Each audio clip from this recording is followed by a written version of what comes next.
Oh, oh,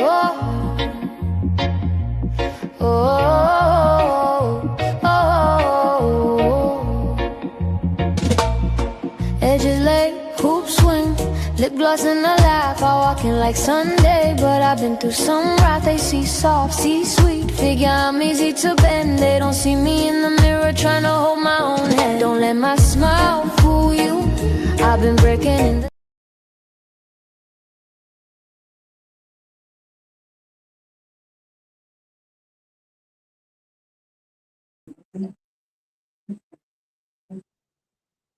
Hola, folks. Welcome to the show. Apparently, what's going to happen tonight is we're going to get this thing shared out. Hold on. We're going to get this thing shared out. Where is it supposed to go? We got to go here. Who else is supposed to have it? They're supposed to have it. She's supposed to have it. Who else is supposed to have it? Okay, send. All right, give me just a second, folks. I'm doing really important work on the back end here. As you can tell tonight, we will be exploring this 5.5 hour video. It's not gonna be all tonight. I promise you. It's not gonna be all tonight. But we're gonna explore this 5.5 hour video that took place on the first, and we're gonna talk about it. You know, because these things, I guarantee you, this isn't a dinner table discussion that's being had in our communities enough. Even if it's not a dinner table discussion, it should at least, at the very least, hey, what's going on? At the very least, this should actually be, at least fertile ground for a town hall. You feel me? Uh, I'm trying to, listen, y'all. I'm trying to pull y'all in. Give me just a second. There we go. Jeez. All right. Una momento. Yoink, yoink, yoink. All right. Cool, cool, cool, cool. Cool whip. All right. And I got one more thing to do. I'm sorry, y'all. I got one more thing to do. Let me send this invite because I know for a fact that this will require some assistance. Yes, on April Fool's Day, nonetheless. On April Fool's Day, nonetheless. All right, hold on. Let me go back over here. Man, y'all, when I tell y'all, it's so many subtle nuances and little things and clicks and ticks and things that go on uh, for the show that it takes me a couple seconds just to catch back up. All right, let's see. All right, boom. So I was supposed to, that's where it was supposed to go. All right, cool. Give me just a moment. There it goes.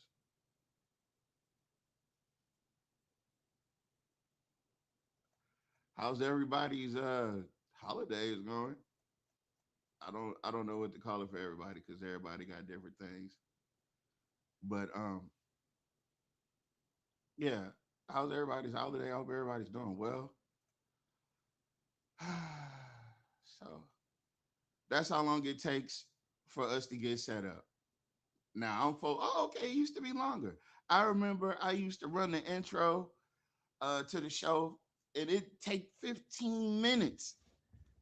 15 minutes. I'd be playing music, I'd be doing so much, but really I'd just be trying to work the back end of this to make sure that everybody that wants to see this can absolutely positively participate. Um so let me do this. Make sure my make sure your phone's on the charger, folks. We're not going for a world record tonight, but due to the fact that they didn't want to parse this up into a 2-day event and they just wanted to jam it all into one day. Here we are. Can y'all hear me? Am I Ermin and Garmin? I think I'm Ermin and Garmin. Let me check the volume real quick.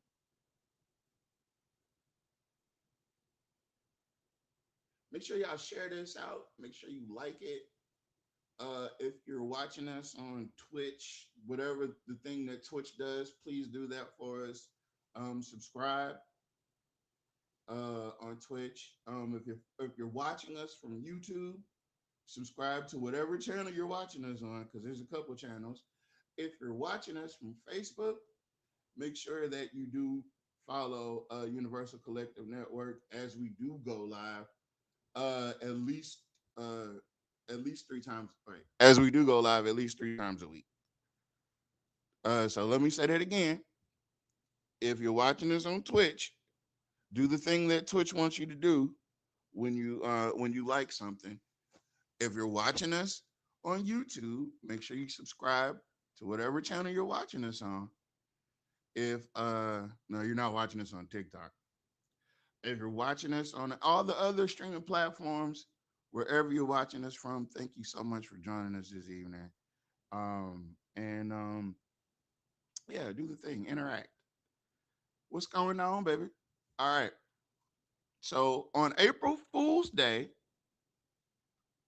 we got April Fool. Is Mr. Leader, are you still here with us?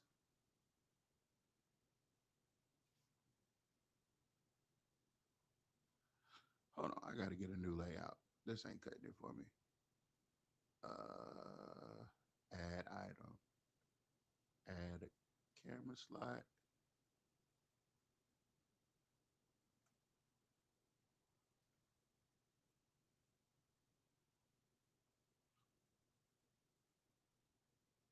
Yeah, I think I like that idea there. We'll squish this up a little bit. And then we're gonna add another media spot. I'm sorry, y'all. Camera slide. Yep. Hold on, y'all. I'm doing the thing. I'm doing the thing. I'm doing the thing.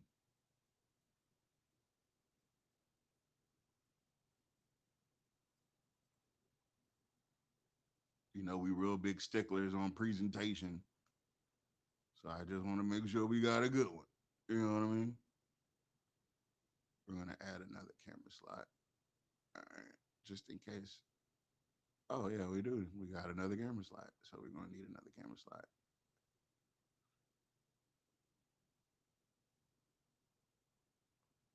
Let's put that person over there.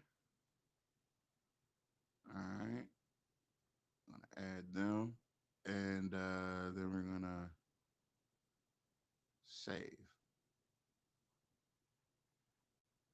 Woo. Are you ready? Almost. Hold on. Hold on. Oh wait. And I gotta. What else I gotta do? Oh, that's it. We're just gonna do this.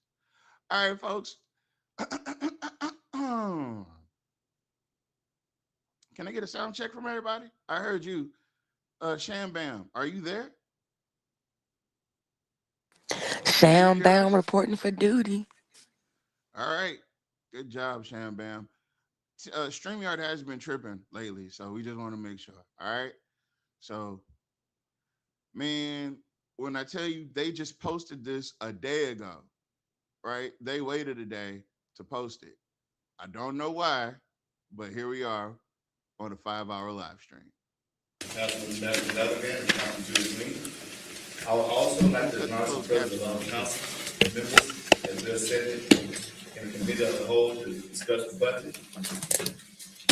Alexander City Council meetings and council committee meetings are broadcast live and then reviewed by the clerk of office of the council board.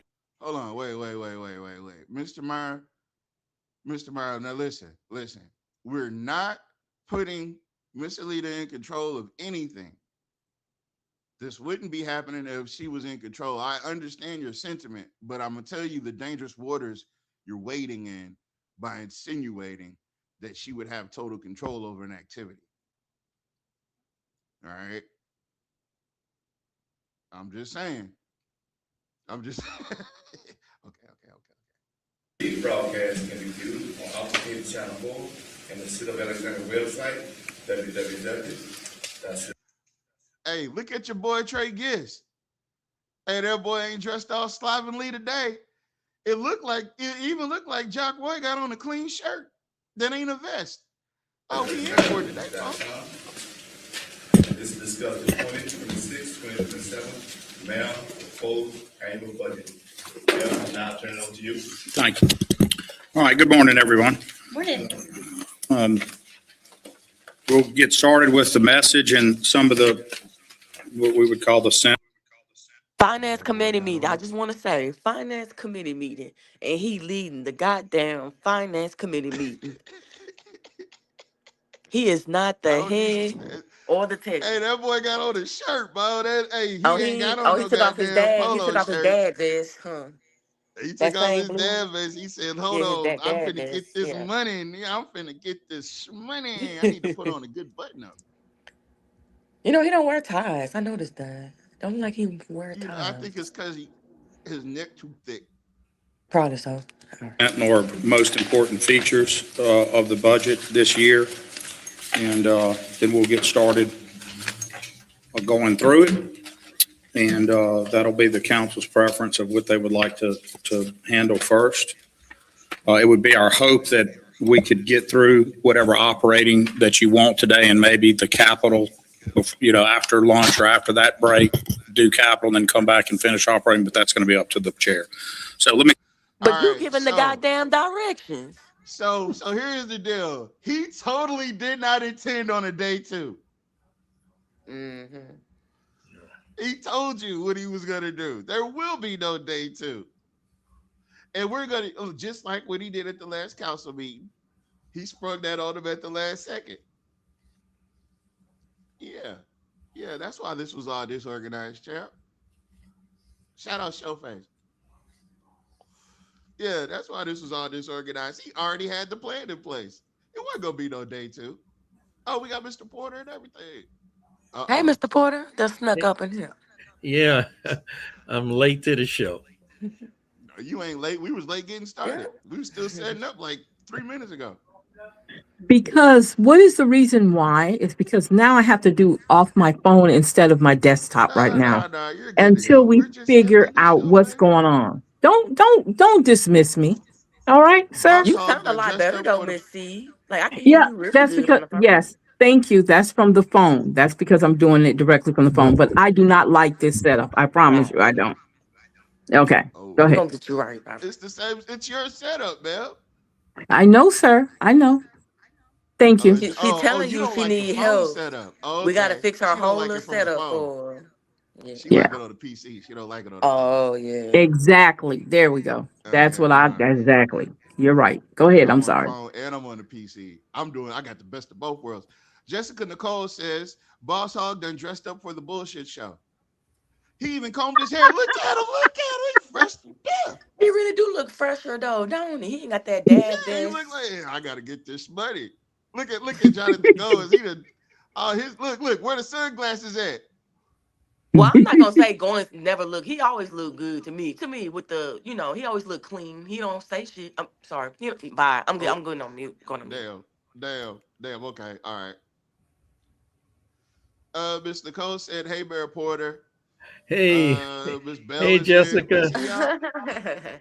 I need y'all to share this out. Y'all know what we finna do. Y'all know how mad we were when they said they wasn't gonna stream it.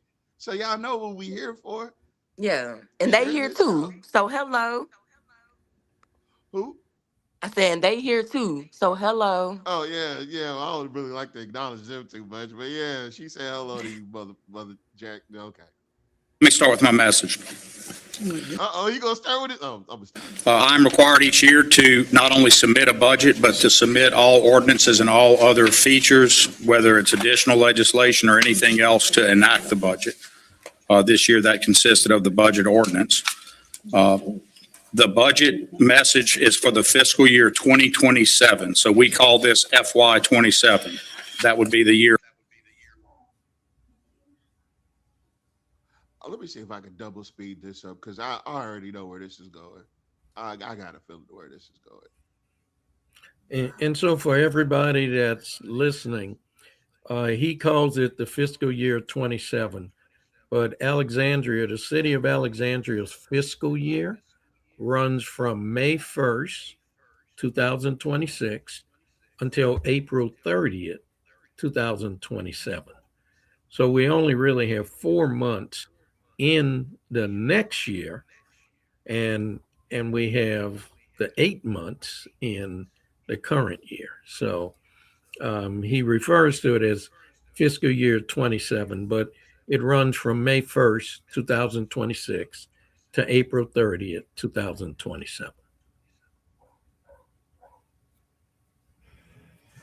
Okay.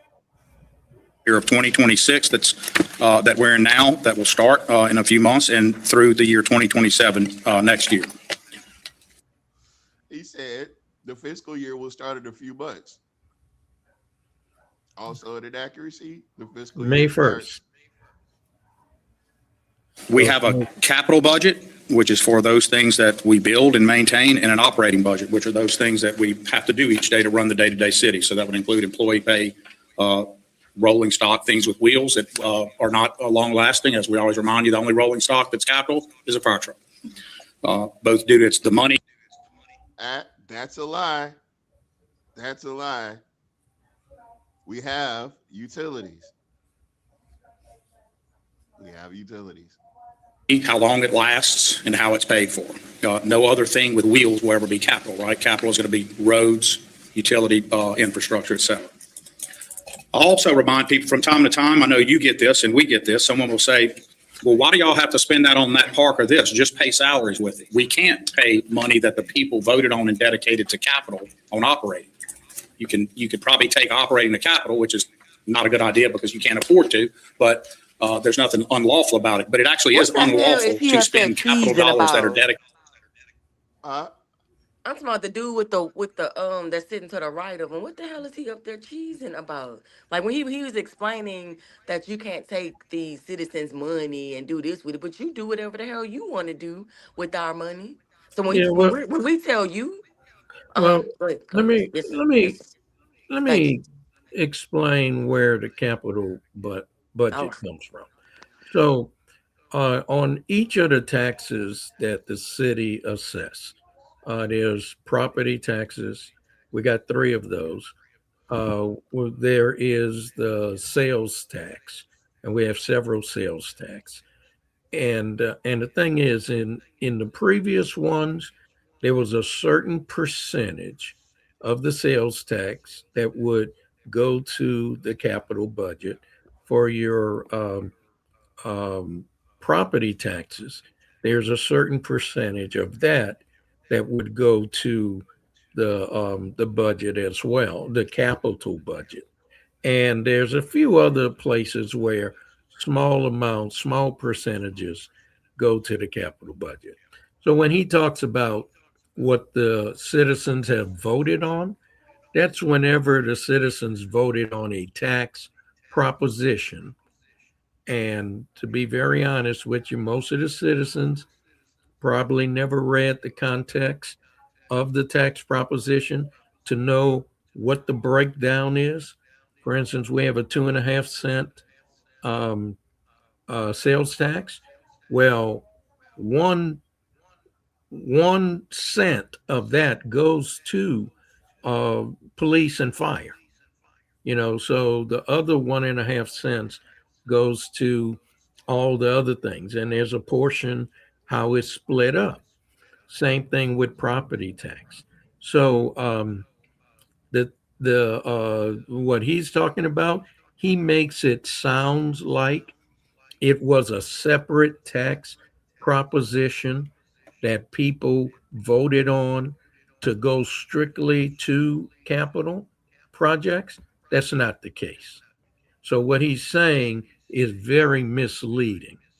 And the truth is that all of these tax propositions that we have, sales and property, there is a certain percentage that's dedicated to certain things. And our capital funding every year amounts to about 7 million to maybe 9 million. It all depends on what kind of revenue we bring in. So it's not a lot of money going to capital every year. So he's gaslighting again. Bloviating. Dedicated by a tax call in the operating side of the budget. So when someone criticizes and says, well, why is that walking trail there? Why is this here? You can't spend that on a salary, ever. What walking trail? What is he talking about?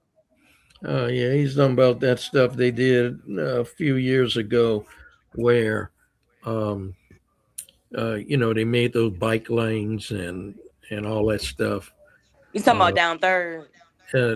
Well, on Jackson Street mainly. And you know what, Mr. Porter, I'm sorry to interrupt you, but do you ever notice how he seems to pick certain things that people have said, that we have said, that they've heard us say on the show? Because that's not just anybody saying that, okay? Oh yeah. He knows what he's doing, right?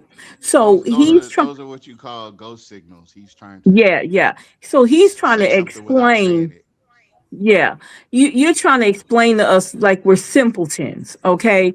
You already explained to us what the budget means, where you can spend money and all that. All of that is not necessary for an example. It really isn't. He just has to continue with this on and on about, he knows that a lot of stuff that District 4, they personally go to him and ask him. District 5 personally goes and asks for stuff from them, and that they'll figure out a way to move the money around where it don't look like anything is being done and get things done in those districts. That's all that is. He knows that is a lot of unfairness going on between districts 1, 2, 3, 4, and 5. He knows that. That's why he makes these little remarks that he's making. He knows what he's doing. Just like he had issues when we made a big deal about those lights up under Jackson Street. Okay, anything that we say something about, it irritates him because he don't care what we really say. It's just idea that we have the audacity to say it, and especially about him doing his job as the mayor. And it's just amazing that they're allowing him. He's not even the budget director. He's not even over finance. And to be honest with you, the stupid imbecile person who's over the committee is allowing him to sit there and run the doggone finance committee meeting about the budget. Yeah. I'm sorry. I just had to get that out. All right. Yeah, and that walking trail he's talking about, that's the one they put in Johnny Downs, that area by That's Johnny. exactly what I was There gonna you go. say That's what he before was. you Yes, read my exactly. mind. He was talking about Johnny Downs, and he was talking about how they used that money to put that walking trail through there. Right, and because And if I'm not mistaken, that was on I'ma have to go the check that 24 out. fiscal budget. yeah. So the point is, we have some basic needs, basic infrastructure. We have water main issues, brown water. We got some streets that don't have street signs. We got some streets that have fire hydrants leaking, and constantly eroding the roads. We have streets that don't have any street lights, and if you listen to Chuck Fowler, he said that's because they shoot out the street lights. Yeah. That's Okay. that's not the case. I ain't never These heard that. Yeah. these street lights are like 50 years old, and they just don't come and put new lights up there. Yeah, that's the reason. But it's all sorts of things. So it's the streets that's caving in. It's the ones that have potholes and need overlays. It's the open ditches alongside the road. It's the dilapidated housing. The thing is, he's not addressing those issues, but he has money that he's allocating as a priority to do other things.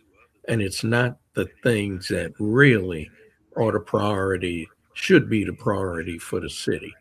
Is these what they like to call quality of life items. And see, that's a dog whistle, because when you're struggling to get basic necessities, your basic necessities determine your quality of life. I just want clean water. I want streets that have signs on them. I want streets that have lights. I want streets that do not have potholes. But for them, quality of life is a walking trail. It's a pickleball court. Pickleball. It's Yeah. Dog park. that's a dog park. This is what quality of life to those folks mean. And when they hear that, their ears perk up, and they fall in line. Now, when we hear it, our ears should perk up also, and we should recognize what that means is they're going to spend money on some luxury items, and our necessities are going to go without. And that is the message we should receive whenever Felter, Roy, Fowler, Villard say quality of life, or any of them say quality of life. That's what should ring in our minds.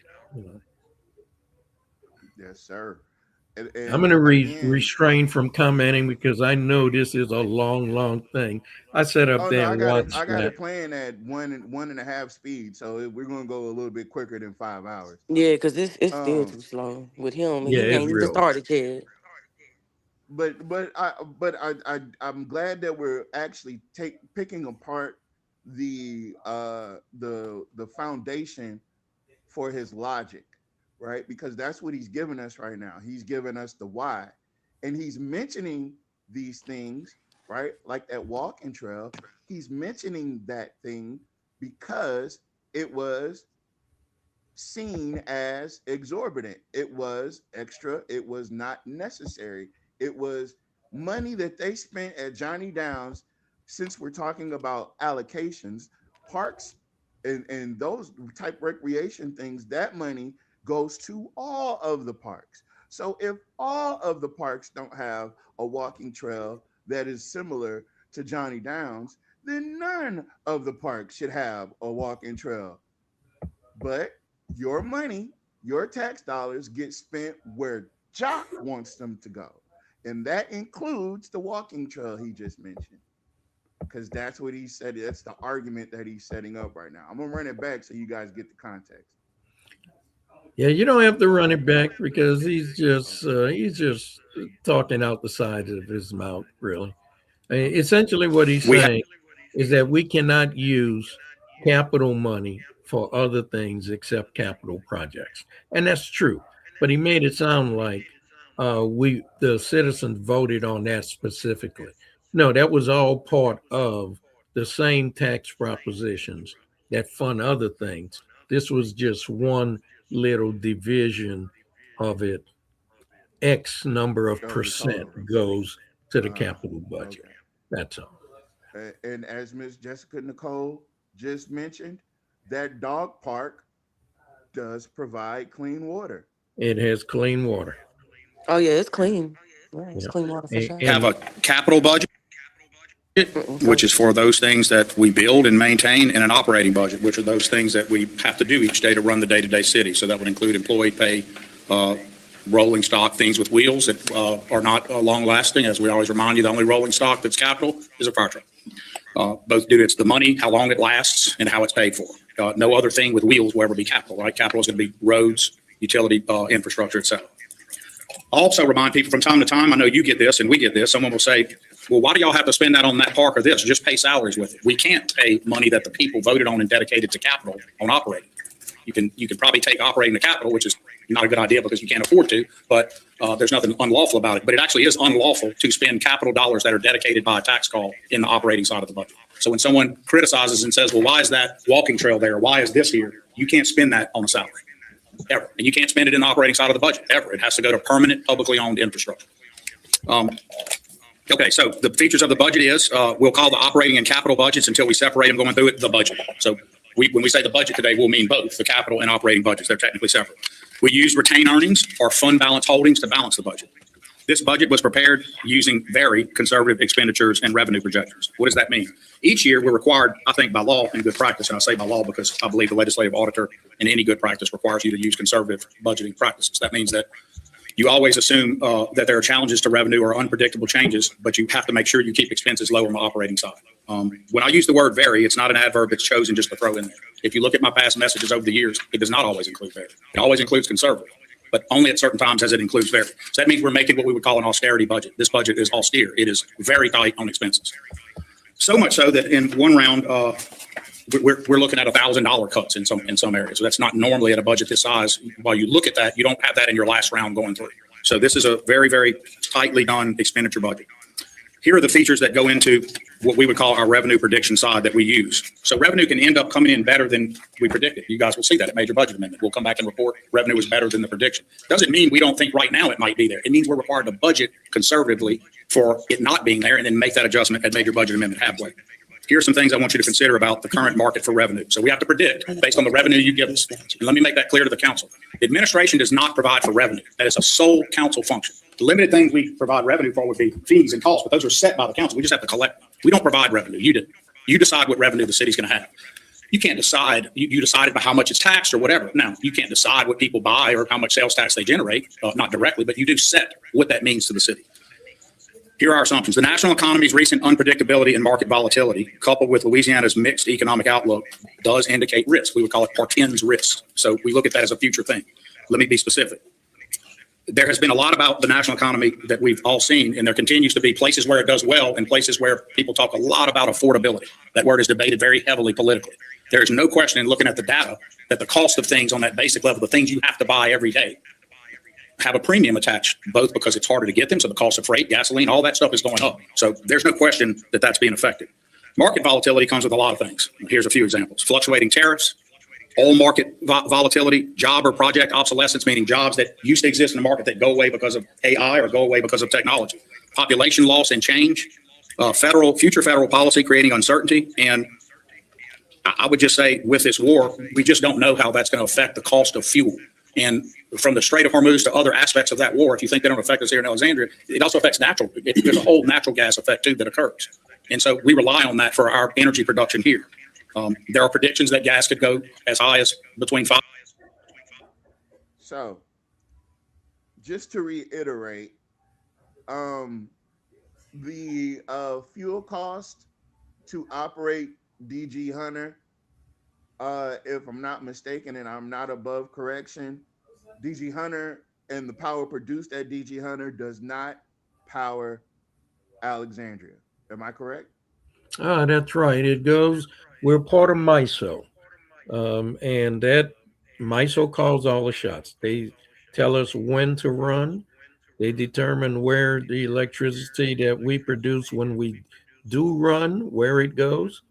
They determine how much we pay for electricity off of the MISO grid. And if we have to buy electricity that's not part of MISO, we have to pay the spot price off the grid. So the fuel cost that we purchase, that's not negotiated by the city of Alexandria. That's negotiated through MISO. And because natural gas is priced based on its BTU content, the British thermal unit content. That's how much heat it generates when it burns. That's what the BTUs are. And the BTU content or price per BTU is linked to the price of oil. Okay, so all of that is together. So if the oil prices go up, the natural fuel gas prices go up because it is related. It is tied together. So that means as the weather gets warmer and people start using their air conditioners more, the electricity they use will see a much higher fuel cost associated with every kilowatt of electricity that they use. Now, what Now, that means don't. is that Oh, I'm your sorry. fuel charge will likely be 3 times what your electricity cost is, or possibly more, because oil has gone up so much. I just wanted to say, don't we also use Clico? Don't we buy fuel, energy from Clico too? We still do Oh, that? we buy off we buy through the MISO contract, and Clico is one of the people that supplies that has a contract with MISO. So we will get electricity that Clico is producing, but we're getting it through MISO, contractually through MISO. So And the fact that we're just part of MISO, we cannot go out and independently uh, make contracts, either to purchase electricity or sell electricity. All of that is controlled by MISO. so we own our own utilities, but we don't control our own utilities. That's right. That don't make any type of sense. That, you know what? I think that it was meant to be like that, because there's got to be, Yeah. for them to have thrown us in this box with MISO with no benefit. Like I'm still, after all these years, I'm still struggling to find the benefit of why we are doing this thing with MISO. Well, there are some benefits, but there's disadvantages also. For instance, if we were negotiating for a contract with natural gas, we're not likely to get a price better than what MISO can get it, because MISO's purchasing a lot more natural gas, and they're doing it on because they represent 13 utility companies. You know, throughout a portion, because MISO stands for what, Mid Eastern uh, Energy Service I think it's Organization. I forget. middle intercontinental. Intercontinental. Thank you. Yeah. So, so there are some benefits, right? But there's also some disadvantages. So in this matter, while we're on gas, um, in this matter, from what I remember, is that the amount that is charged for the fuel is actually set by the director of utilities, right? As far as Uh, what we see on the bill. well, there's a calculation, yeah. It's really between a director of utilities and a director of finance. They get together and they have to account for several things, and all of those things get rolled up into your fuel costs. So your fuel cost is not just fuel. The majority of it is fuel, but it includes some other things that they have to cover. And so it just gets rolled up into that one line item called fuel costs. Now, don't beat me if I'm incorrect about this, but if what you're actually being charged for isn't reflected on your bill, isn't that a false advertise, or false, uh like they're collecting under the auspices that it is going to the fuel, but it's some of that they're calling it fuel surcharge, but it's actually not contributing to the fuel. It's Some of that well, cost. the largest part of that is fuel. Okay. And then there's other components that's added into that. So rather than have three separate uh, charges added to you, one that's strictly the fuel surcharge, another one that covers the reconciliation that's done at the end of the year, and then another one that just covers, uh, some other things that exceeded the price than what they expected. So instead of having 3 separate charges on your bill, they just take the others and roll it up all into the fuel charge. So they could call it something different, but you'll notice you'll get a fuel charge for electricity and you'll get a fuel charge for gas usage if you have gas on your bill. So it's just a bad title they chose. However, the majority of that cost reflects the cost and distribution of fuel. So it's the majority of it. Well, when I become councilman at large, my first motion is I'm going to drop an agenda item,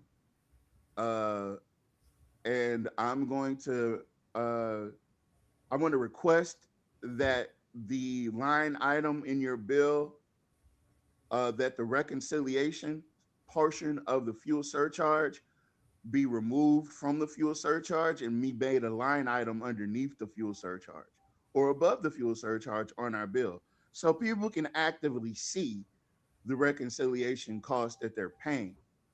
Because that, to me, I understand that the fuel surcharge is what it is, but that reconciliation cost is not due to the customer. That's due to other people's actions.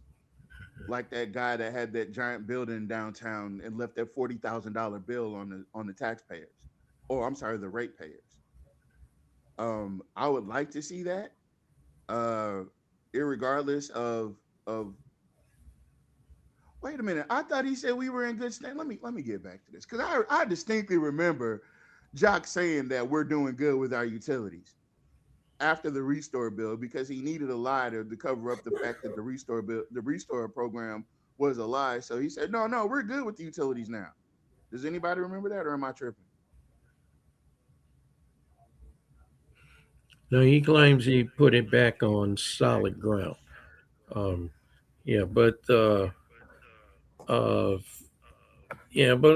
let's just roll tape and get through this nonsense. $5 and $7. If it gets way out of whack, if barrels start selling at 200 or more, you could see $7 gas. And there's also a phenomenon that while the prices of gas at the pump rise quickly with a situation, they float. They call it the feather effect. It comes down much slower than it rises as people try to make adjustments. And so we know that we're not trying to bore you with a bunch of stuff that you may see on the news. We strip away all the politics. These are facts. These things are happening now that you can go see the cost of gas. You can go look at where that's going to trade and how that'll happen. So all of those things go into what we would call the need to be austere in our budget. Our budget is indicative of the sentiments we just listed to you. When we look at our big source, what is Alexandria's main source of revenue? It's sales tax. We will predict sales tax to be flat. We will predict it to be flat. That just simply means we're not going to predict a rise or a lowering. We expect it'll come in with some rise at major budget amendment, but we're going to predict it to be flat. That's what we're required to do. We can't predict that it's going to be up in this scenario. We predict it to be flat. Sales tax collections through December 31st of 2025 and compared to December 31st of 24 was flat. We collected on the city side in 24-25, $33,282,000. And in fiscal year 25-26, $33,261,000. So we had less this past year of $20,000. So $20,000 in our relative terms is a flat.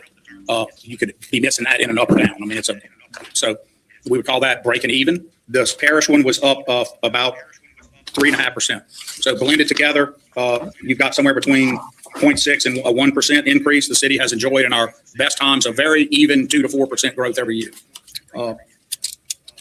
Can't tell you what will happen, but our total was, so this is our predictions now. That was just giving you the raw sales tax data. Now I'm going to give you how we did against our predictions, right? So our predictions were good. In fiscal year 2024-25, so that's fiscal year 25, we did 7.31% above. And then last year, 25-26, the budget we're in, 5.24% above. So we're consistently able to get pretty close and be in that model of growth where we need to be on the budget versus the collections. With that data and going back, I then looked at a few years before. I'm comfortable in an austerity budget, given the national phenomena I just listed, telling you that we should not and cannot, as an administration, predict revenue other than to be flat. Does that make sense so far? It doesn't mean it's going to be flat, guys. It's in fact, we expect to do things that make it not flat. But for your budget, we must predict it flat. Okay, I'll move off revenue for that. To maintain proper pay scales, reward good service, and given the needs of the city, we did make across the board recommendations for raises this year. And you might say, well, why would you do that if you're predicting all that? Well, there's another phenomenon at work. You have lots of jobs that are harder to fill because of the things I listed, technology, other things. You have a different desire to work for public in public life than it used to be when Jules was at the city and others here were in government. That proposition that a young man or young woman may decide, right, that I'm going to go work here for a little less than the market may pay me in a similar job, but I'm going to get this retirement and all these benefits from a city that if I bet on the long term, I'll come out way better. There's still a lot of truth to that, but it's a way harder proposition to get people, young people today, to see that truth. They don't make that decision. They're much quicker to rent or do this and think I'm going to make a change here, or I'm going to move there. It's just harder. And another part of it, the pay side can be so out of whack with the private side. Example, concrete example. Lineman here versus a line person at Cleco, vastly different. So to sell that benefit side that they also offer gets hard. There are many jobs like that. I'll say what my sentence was. To maintain proper pay scales, reward great service, and given the needs of the city, we made across the board. We are committed to further pay scale change in segments, most critically in police.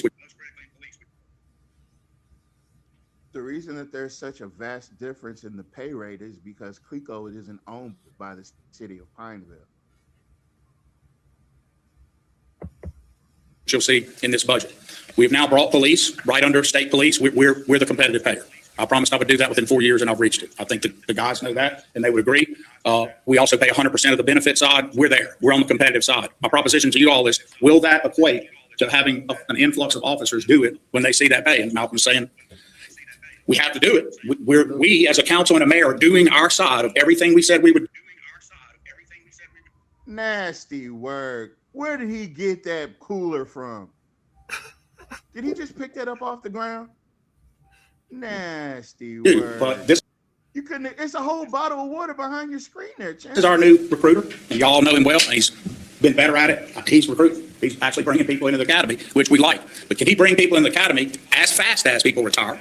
Lots of retirements have happened. Just people at that point, as fast as discipline leads or hiring can occur. We're in that race right now. And I, again, I hate to pick on Malcolm, but I see him nodding his head because I think he knows the national phenomenon. This isn't I know people want to make it an Alexandria thing. It's just not. This is a national thing. Now, can I tell you that someone wouldn't rather work in a Pineville or Woodworth where there's less call out, even though they're going to make less money, less calls, less? Yeah, that's a thing. And so we have to constantly work with them to figure out, okay, how can we increase your quality of life? We're going to cover all health. We're going to cover what things can. I just want to go on record and say, shots fired. That's right, Pineville. Y'all not paying y'all cops enough. Jock Roy. Yeah. Pineville. Y'all need to do better. Y'all need to pay y'all cops the way Jock is trying. But you know what? Yeah, ironically, Pineville, I don't even think they have a cop shortage, do they? If they do, I don't know what it is. But the other thing too is 50% of our police force does not live in Alexandria. And it may be more than 50%. So they don't even spend their money in Alexandria. Right. Or they might spend a portion of it, but okay, so their homes. If they own homes, the money is leaving Alexandria. When they pay their taxes, it's going outside the city.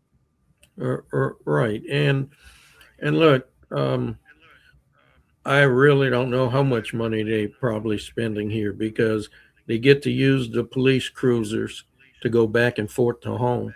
So, and then of course we pay for the gas. They fill it up here. So, I mean, they're not even buying gas here, the ones that live out of town because they're driving the department cars, the police cruisers. Who's paying for the gas for the cruisers? Of course we are. That's taxpayer expense. Must be nice. What can we do to make quality of life better? So what did sweeten the pot? So what have we done? Create the CSOs. So we take them out of the little calls where they can focus. It's kind of like catch-22. They're now focused on the heavier calls. Doesn't make their life easier, but it also keeps them from having to split heavy calls with just complain at the park, shoot over to the park and see if it's a real complaint. We also are making their life better by investing in tech heavily. I will probably be asking y'all soon for a private meeting. I don't do many, but you need to see the level of security that your city is running. It's second to none. We're doing a massive amount of things that I'd love to say all out loud. If I say them all out loud, it lets some of the bad guys look at what we're doing and they can plan around it, quite frankly. But I can say some easy ones that should be obvious, from cameras to drones and other things. So we're doing some things that allow us to get to a scene quickly. And I'll leave that at that for now. But we can see and affect change very quickly. Those are all things that try to make their life easier. There's probably a time when police would have not necessarily wanted all that because it cuts into them being hired. They don't have that choice now. We don't have that problem to worry about with them. They need the relief and help, and we're all on the same page using tech. Other places like that, I focus on police. All my other divisions get mad because then they say you're too focused on police. But that's what, not to be political, but that's what I had to run on. That's what the people wanted. That's what they tell you to get public safety right first. We got a couple more, Mr. Johnson. Utilities, we've got those issues. And then there. So this goes back to Ms. Jackson's presentation, right? What it appears to be is that he's fully invested in, he wants it his way. Like whatever he's explaining, in his mind, everybody already agrees with what he's doing. And that if you disagree with what he's doing, then he's going to take the hive mind and turn them against you or ridicule you for pointing out a deficiency in his plan.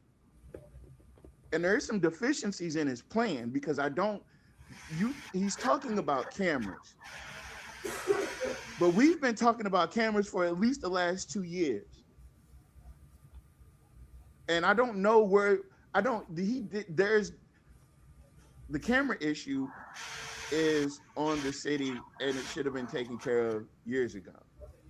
I don't know if he's saying that they got cameras hidden in trees. I'm not saying if he's got cameras hidden in rocks or something that's pointed at traffic, or I don't know what he's got going.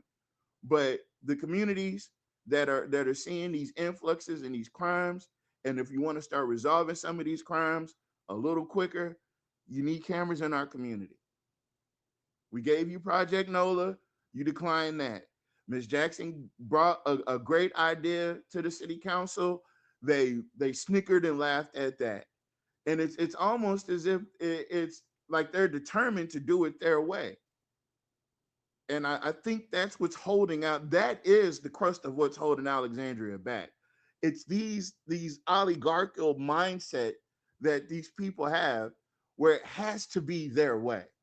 This money has to get spent in the way that, that I want it to be spent. Therefore, I'm going to get most of the council to go along with this before I even come up with it to the council. So I just, it doesn't give space for A, debate, B, for any type of conversation. Because if you do bring, as we've seen in these other city council meetings, when you do bring something up to Jot, he feels attacked and he goes on the attack. And he does these little microaggressions and people just, okay, that's just Jot. But no, that's been the problem in Alexandria, is the fact that we have a group of people that feel like their way benefits everybody. But when, like, in reality, their way only benefits a select few, and they know these few because they There are some little things where we need, from garbage. There are other spots where we do need to adjust pay scales surgically, independently on a thing. And then there's also across the boards, like I just said, we're doing. So across the board, all ships go. And then the surgicals bring up things that just are way out of whack. And we constantly look at that. Miss Lisa Harris looks at that in her pay plan. Pay plan work is tough. There's a pay plan for the general employees.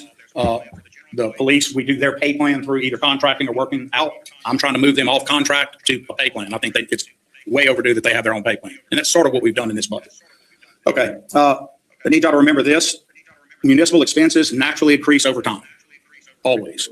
Not sometimes, always. I hate to use a universal because then you only need one exception to disprove it. I guess we could find a year, some miraculous year that I'm not aware of, since we'll just start with the year 2000. I'm just not aware of what year that would be. Municipal expenses go up. They go up because of inflation. They go up because of maintenance needs and delivery costs. And Gary, that was my big focus today, as you know, from being a military guy. It just costs more to get a thing from a port in California to here. It just costs way more. COVID made it go way, way up, and the current trends nationally and internationally are affecting us quicker. Used to be Alexandria would be insulated, Malcolm, right? We would get a hit from something that happened internationally in 2 years.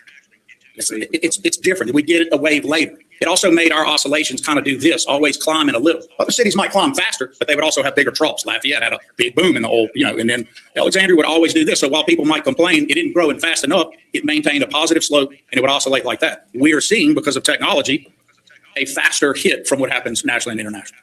There's good and bad to that. It's way beyond the scope of this meeting. Evolving regulatory requirements are a huge cost for us. Evolving regulatory requirements are a huge cost. So that's the nature of the operating budget. We are struggling with capital funding, and we'll talk about that as we get into that. But this is the first budget since the most austere one we had years ago, where a budget was not passed on time. This budget uses, so there's no transfer from utility.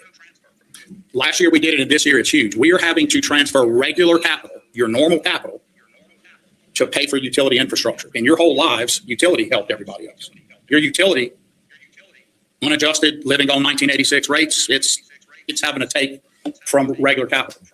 That's not an administration thing. That's a you thing. That's the failure to provide for revenue. We don't have a choice. We can't let there be brownouts or electric utility or water utility. None of those things can be allowed by law for us. But let me make a stark warning. I've written it to you several times over the last 2 budget cycles. I want you to think about the policy choice being made. When someone comes from out of town and drops some sales tax here, when someone lives here and drops some sales tax here, when someone pays their property tax here in Alexandria, that money is now being used to pay for utility infrastructure instead of pure park needs, pure road needs, all the stuff it's designed to do. That's wrong. It isn't fair because utility should pay for itself. It's an enterprise fund. We go over this every year. So when we take you through, what page would this be? When we take you through the general fund finance administration that has the breakdowns of all the values and show you the utility system fund and how we've done this, you're going to see that austerity. You're going to see sanitation. When I was mayor before, sanitation didn't lose. I have every year listed, if I get a question on Can you it, where we stop were it for zero a minute, or just for 1 negligible, second? 100,000. Okay, did he say that the utilities are supposed to be paying for themselves and they're not paying for themselves? Yes, he said every year they've had to take money out of the capital budget to give over to the utilities to maintain the infrastructure. So every time you order one of them Wärtsilä superconductor microcosm, whatever the thing that they do for maintenance, or whenever they provide for maintenance on the Wärtsilä engines, I guess he's saying that the money for that is actually coming out of the capital instead of the utilities where it's supposed to come out of. It's supposed to be self-sustaining, is his allegation. Oh,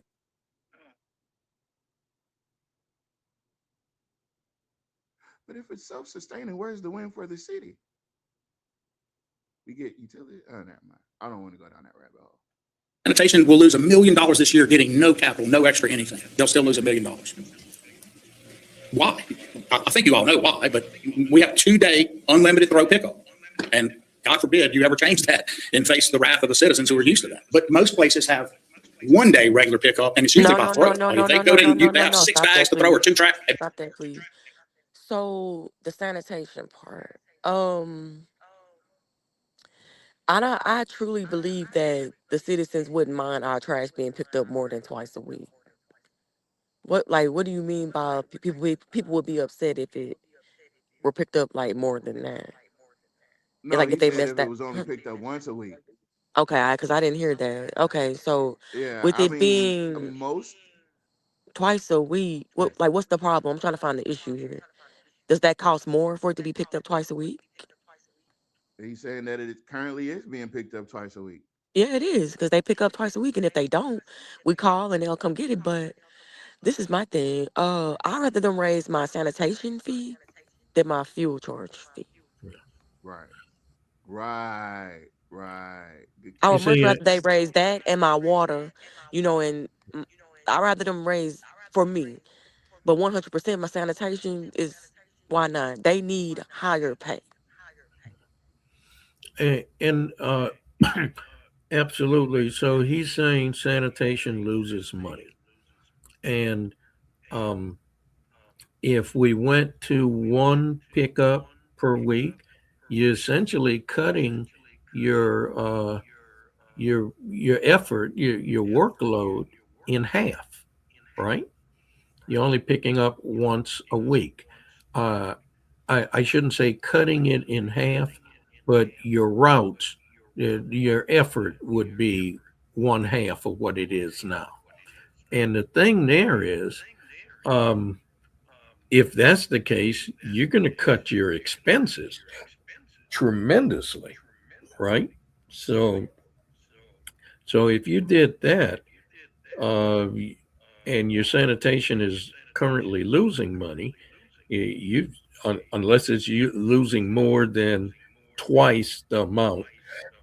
If it's two times the amount, then you might break even. But if it's anything less than two times the amount, then you'll be in the positive side.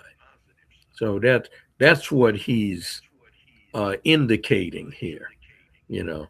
But he recognizes that would be a hard sell to a community that's been so accustomed to having trash pickup twice a week, to transition to once a week type pickup, and essentially that's what he's talking about.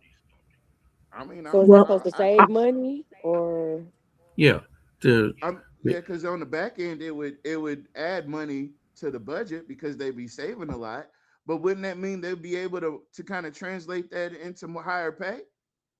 oh, well, the sanitation workers are classified, and that pay plan is based on a classified system. So if you try and increase them, which are at the bottom of the Mm-hmm. The very pay bottom. scale, you're Mm-hmm. going to increase everybody on that Oh, okay. on So that yeah, that's the thing we compensation talked about. schedule. Everybody, even the ones all the way at the top, making over 600, uh, uh, making over six-figure salary. well, At my this trash point, gets Talking about picked the up once bill. a day, once a week. So I don't know what y'all.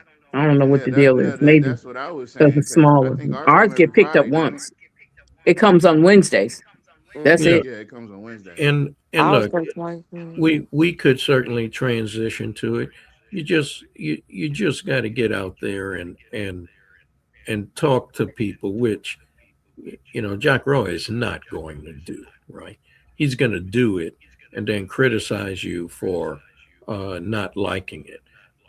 But yeah, if you explain to people, this will No, save money for the city, and no, it ain't gonna. Mm-mm. it's not a big uh, thing to handle. You can adjust to this. I doubt people would even notice. Mm-mm. I think that there is a Who? group, there's a No, I'm gonna community say of people. this. I like to get my trash picked up twice a week. I do. Um, don't change that because don't. I just like I said, I like getting my trash picked up twice a week, but the problem is here.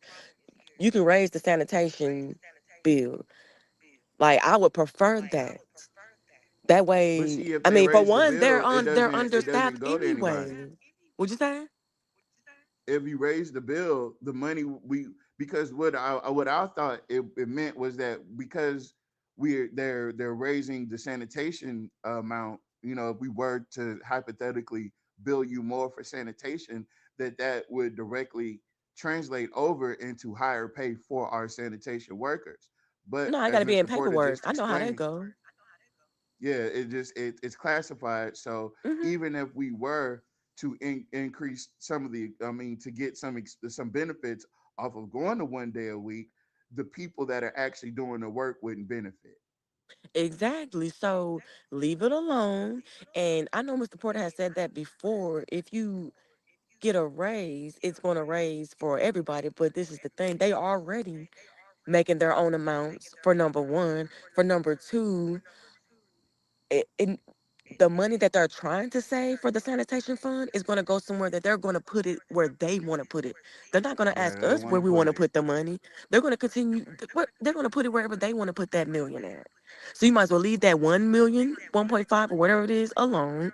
Give them sanitation people a raise, which they want to be nice and call them refuse collectors. Give the sanitation department a raise. While you already have yours. I mean, what difference is? At least y'all going to be staffed, fully staffed, hopefully, and we can get our trash Well, picked up I on mean, time and keep it at. And then maybe you could do the once a week thing. but if you add 1.5 to the payroll for the people that are a part of the what did you call it, Mr. Porter? Classified. Classified jobs. You're right. Yeah. Mhm. If you were to do that, you'd be divvying on a on a vastly falling scale. So You it I don't mean, go you know, like just that. It don't go like that. So yeah, because let's at the top say, they make hmm a way more money than the people at the bottom. So a 10% raise for a a team, garbage God, they ain't huh? gonna do that.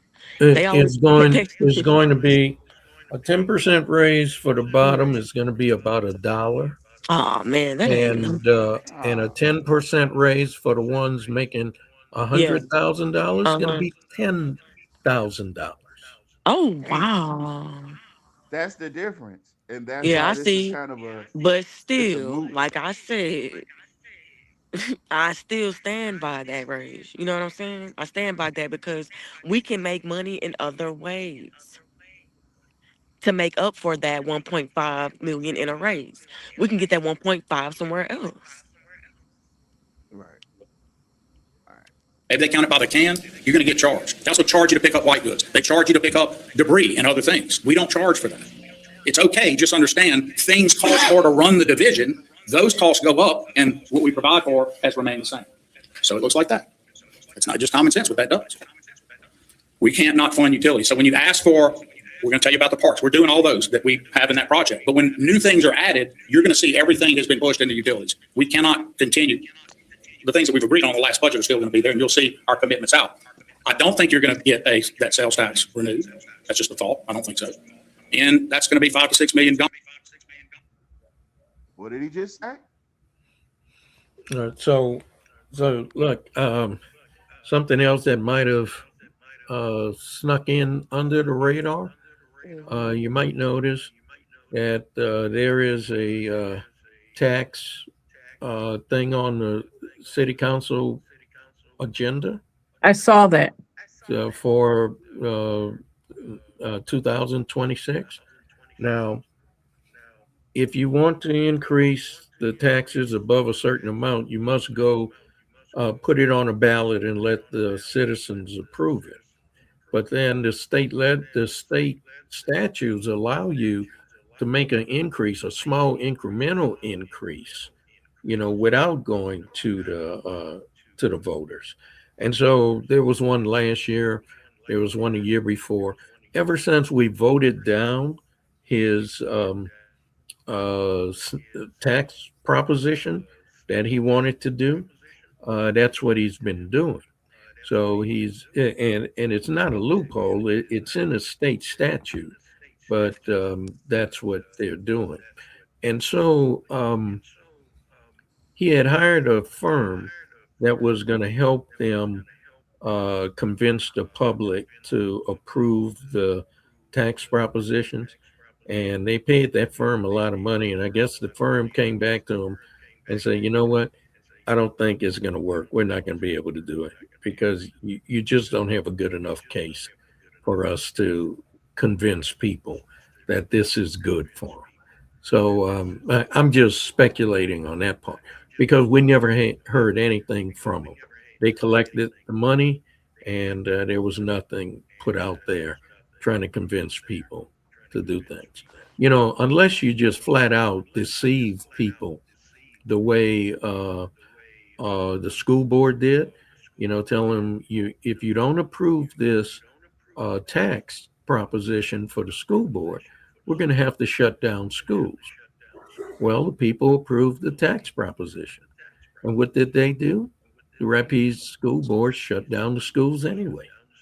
So, you either deceive them and pull the wool over their eyes, or you try to convince them on the merit of the basis of the project.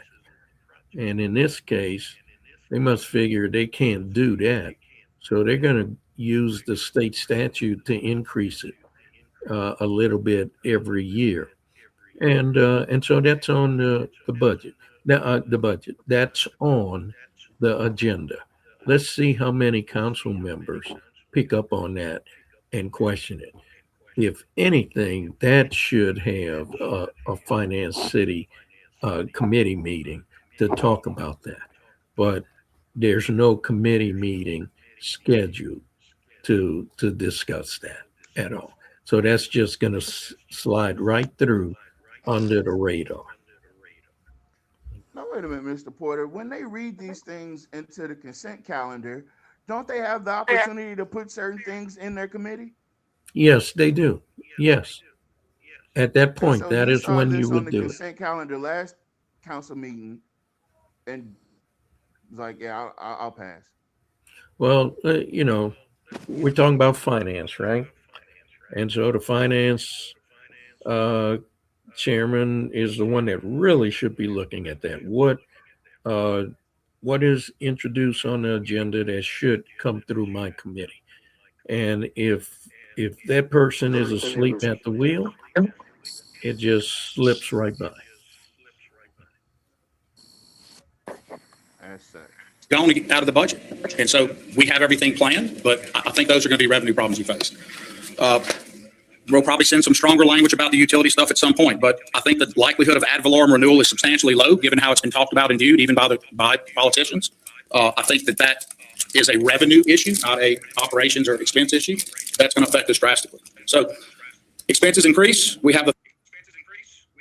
So again, when you did not accept what he was trying to shove down your throat, he's telling you how much of a bad person you are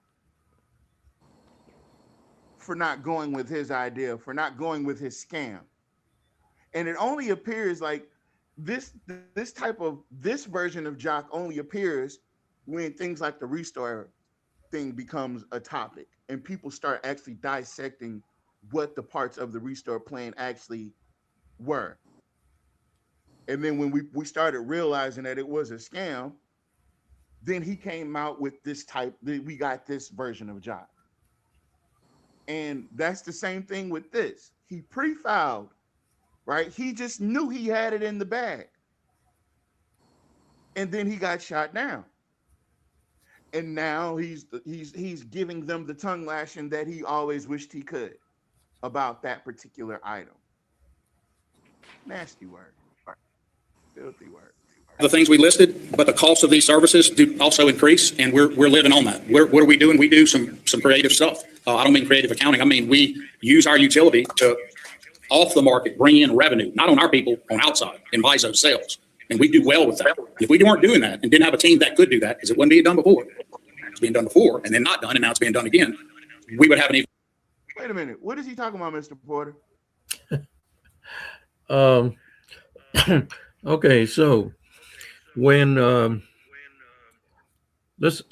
MISO calls us to produce, we have an agreement that we will produce for 4 hours. It's a minimum of 4 hours. But let's say they only need 2 hours of our electricity, okay, to get over a peak period, a peak load period, or something like that. Then the other 2 hours of electrical generation, that electricity goes into the grid, and that becomes a credit for us. And if you remember a while back, we took those credits that we were due and we pretty much sold them for pennies to East Texas Utility Company. So that's what he's referring to. Whenever there's a case like that, and we get a credit for what we produce, then that's ours to sell. That's not MISO's to sell. We cannot sell it. Well, they're credits. We cannot sell those credits without MISO's approval. And MISO might take a cut. They might take 10, 15% cut, but the rest we can sell. It's things like that he's talking about.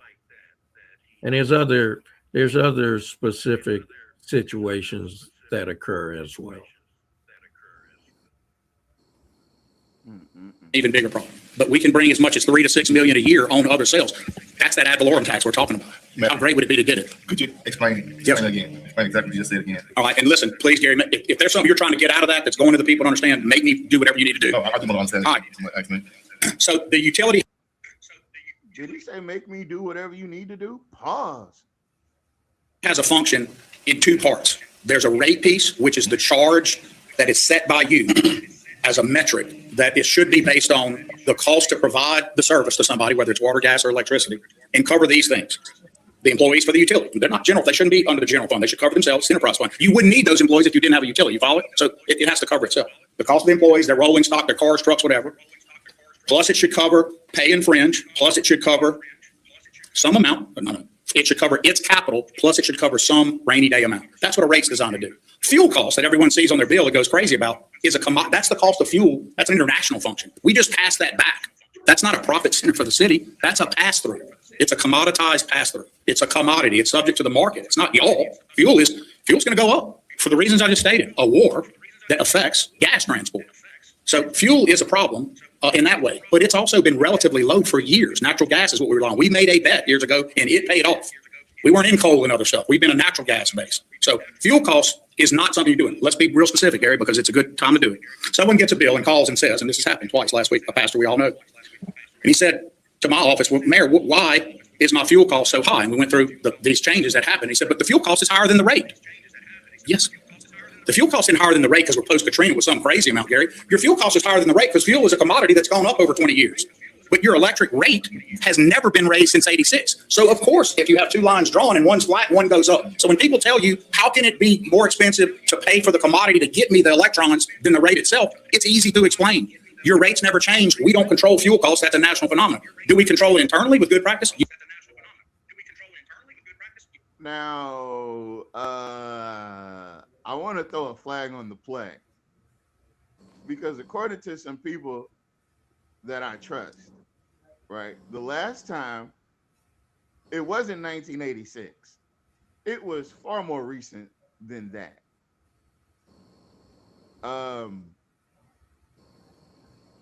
He's speedballing through. Well, I got it playing faster. I know he's probably talking slower, but Mr. Porter, could you expound on this part about this hypothetical conversation that he had and how his explanation of the fuel cost and why the fuel costs go up, but it costs more money to bring you electricity than it does to get the fuel to provide you with electricity? Well, And he's saying it's a pass-through charge. yeah, so he's a pastor, we all know. But look, here's the thing. It's so other utility companies, they take their fuel costs, they take their costs to generate electricity, and they take everything else and they roll that all up into one cost. Okay.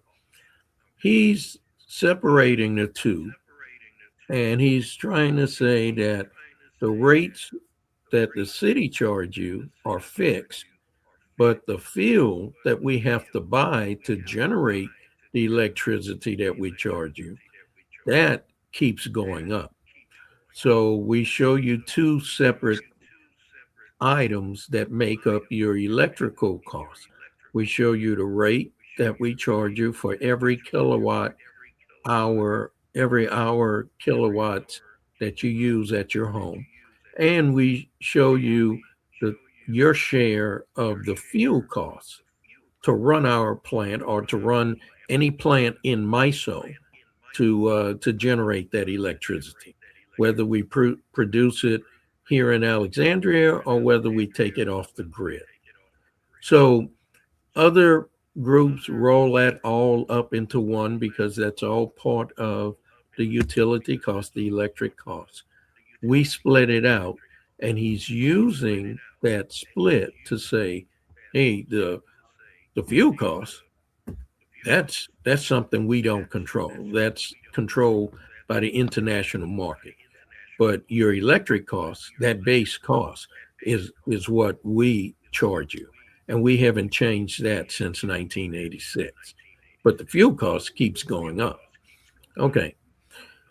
So to compare apples to apples, you take your electric costs, you take your fuel costs, add all those two together, and then you divide it by the total kilowatts hours that you use on that bill. And that'll tell you how much you're paying. And then you compare it to Lafayette, Baton Rouge, Shreveport, Monroe, New Orleans, wherever, and see how you rank. When we did that and compared it just to Pineville and Clico, they were lower. When you add everything up, they were lower. So every time he says that we're one of the lowest in the state, then that's not true. It's simply not true. So he likes to keep those separate and pretty much say your electric rates are high because of the fuel costs. And your base rate has never changed since 1986. That's the Well, Mr. point Porter, he's that trying to goes convey. against what we were discussing, right? Because they do roll those reconciliation charges up into the fuel surcharge. Oh yeah, So yeah. it's not just a pass through as he's trying to frame it. It's not just a pass through charge. It's not just Well, like and what he was stating was that the fuel part is a pass through, that they're not making money off the fuel part. Okay. that's kind of common sense, right? Because we don't own gas stations, right? Right. Right. So You bet. Hedging, we control it. Buying a big piece out front because we know, let's buy it low. Next year could be fluctuating. Yes, we do those things. And we have experts that help us do it, GDS and others. How else do we do it? What you just asked for. We also are in MISO. So apart from how we take care of our own citizens, we're out in a market. And when we have Bayou Cove or our plant here, which runs all the time, when they run, the reason you don't see a lot of steam. There he goes. There he goes. There he goes. You heard him, right? He said DG Hunter runs all the time. That's that response that we were waiting for, because we know for a fact DG Hunter doesn't run. right. Right. You guys just pick up on the nuance. It's just the nuance. It's just the And nuance. he's actually getting It's rid of some of efficient, especially if you those don't. What'd you say? plants. In the budget, it says in a certain section, it says that they're actually getting rid of some of those DG Hunter plants or DG Hunter. What do you call them? Oh no, they got to keep those. No, Yeah, no. they got In to the budget, keep those, and we got to keep Bayou Cove in order to stay inside MISO. I'll send it later. What I'm talking about. What I mean. I may be Okay. saying it wrong, but it's a certain. It says something about. I'll send it later. Okay. Don't always see it. People always say, well, I didn't see anything running. It runs. We can get you that data. It runs because MISO calls on it. Why does MISO call on it? Because it's fast start efficient. They want it to run. That's not.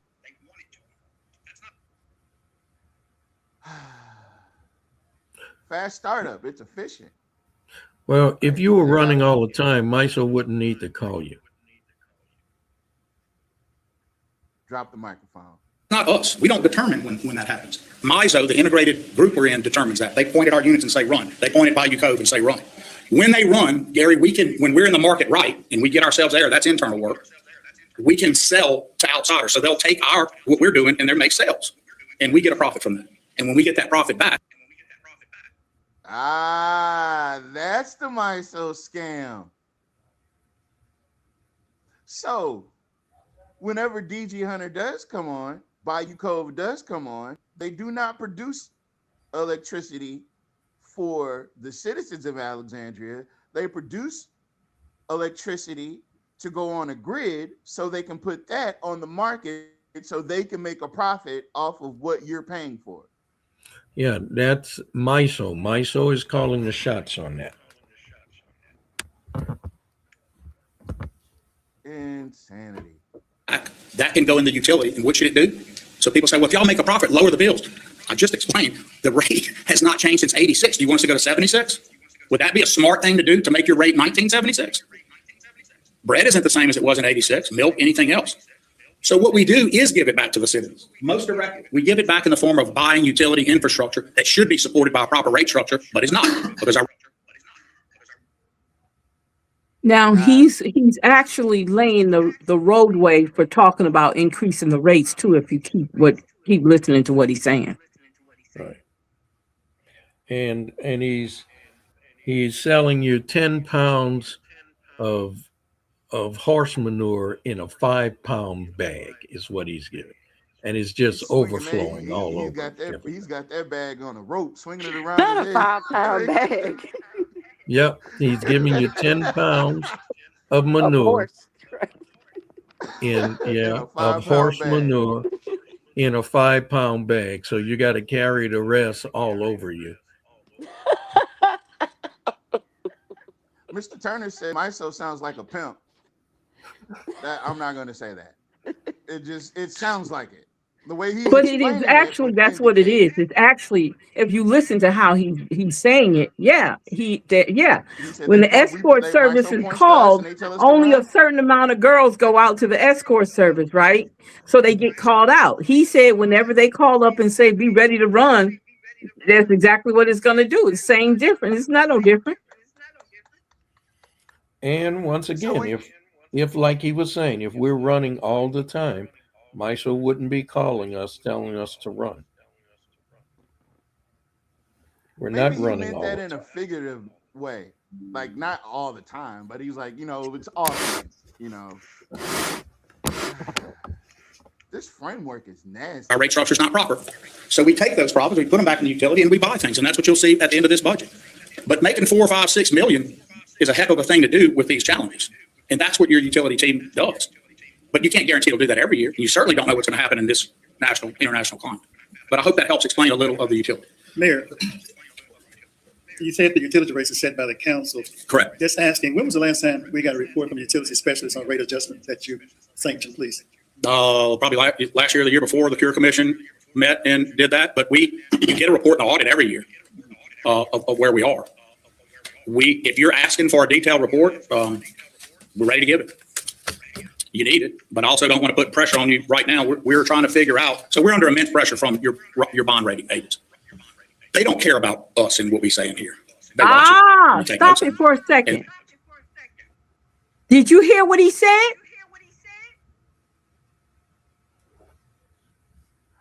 He said they're under Although I've pressure. been talking this whole time, I am going to resolve myself into this nice little corner as I jump up and down and say, I told you so. Did you hear what he said? He said they're under pressure from the bond rating people. Yeah. And that's the reason why he was trying to shove that through the last time.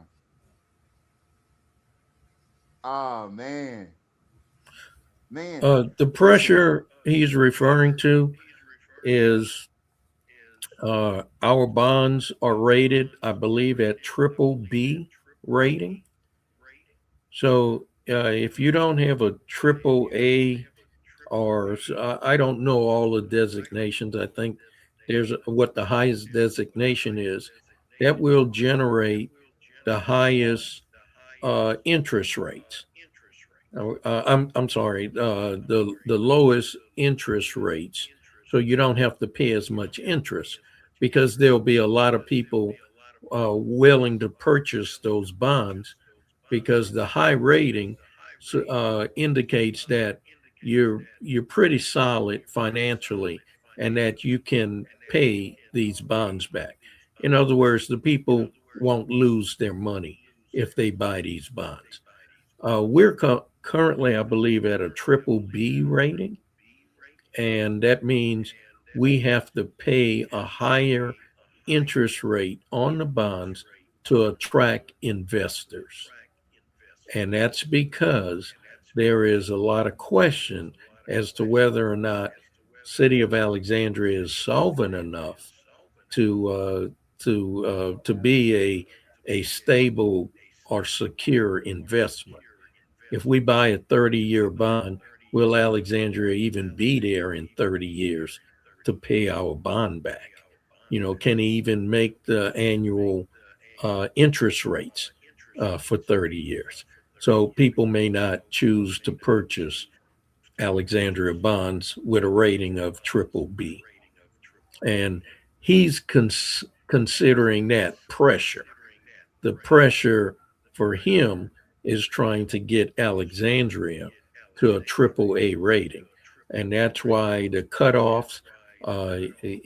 That way his utility reports are not showing a large number of delinquent payments. It's showing a lot of people paying their bills and paying on time, as opposed to 1,000 customers who are 3 months behind. That was the big reason him and Marcotte made sure they cut all those people off, because they were purging those people so that the next time they go out for a bond, their books would look good, look better, look more attractive to investors. And that's the pressure he's feeling, trying to get our bonds back up, or our city rating back up to a AAA. So he can float. So his idea is to float more bonds or to lower Yeah. the interest on the bonds that we already have. Right. He want to float more bonds for the Reignite project. He want to float more bonds for this other major project he had. So he just loves to float bonds. Could we also, as is being mentioned in the comment section, we can also save money by not having so many FETs? Yeah, because the FETs cost us a lot, and notice they never give you a report on the FETs. Not since I was on the city council, and pretty much going after them to do it. And when they wouldn't do it, I calculated my own numbers, and that brought them to the city council to show that my numbers were not correct. Here are the accurate numbers. That was the only way I could even get them to give the city council a report on these festivals that they were throwing. But what they pointed out was that we definitely lose money on the festivals. And they were trying to show that we don't lose as much money as I was saying. So they came with their own calculations. What a shame. And they'll take a note that literally says, we see that your regulatory body is not going to raise rates. We're going to ding you. And they have. I was in A's when I left before. We're the first time to have a B in front of our utility bond rating, not our sales tax. That's terrible. It's unacceptable to me. But if I read y'all why they say it, you're not going to like me to read it to you right now. But I have it here. But in essence, if we increase rates, that means ratepayers will pay more, correct? Well, of course. Okay. But All right. Now, and also on that, wouldn't this problem also be addressed with more population? no, I know you keep saying that. The population increase in sales tax. With more utility. I know you keep saying that. It don't mean shit. It don't mean nothing. You keep saying that like it means something. It don't mean nothing. Because if I have more people in my city, of course. Well, the thing is, what Malcolm is referring to, more customers, right? Because you're cutting people off, and you cut a lot of people off the last few years. So if you had more customers, or like he likes to call them, ratepayers, then they're consuming more electricity coming from the grid, and you're making more money. It's, if I'm selling to 10 people, I get a certain amount of money, but if I'm selling to 15, I'm making more money. And that's what Malcolm's pointing out. Huh. But his rebuttal is what's curious to me, because it's almost as if he like Alexandria's got the perfect amount of people for him. Like, we don't need more people. Let's just keep on abusing the ones we have until, we completely get rid of them. And that's that's the sentiment that I'm feeling. Customers. The amount of customers it would take to change a 1986 rate problem, Malcolm, that is a if you put that out there, you're just telling people. I'm asking. The answer is no. Think about it. How many people would you have to take in new customers to offset the cost? Let's say you just annex everything around the city that's there right now, and those are now become new customers.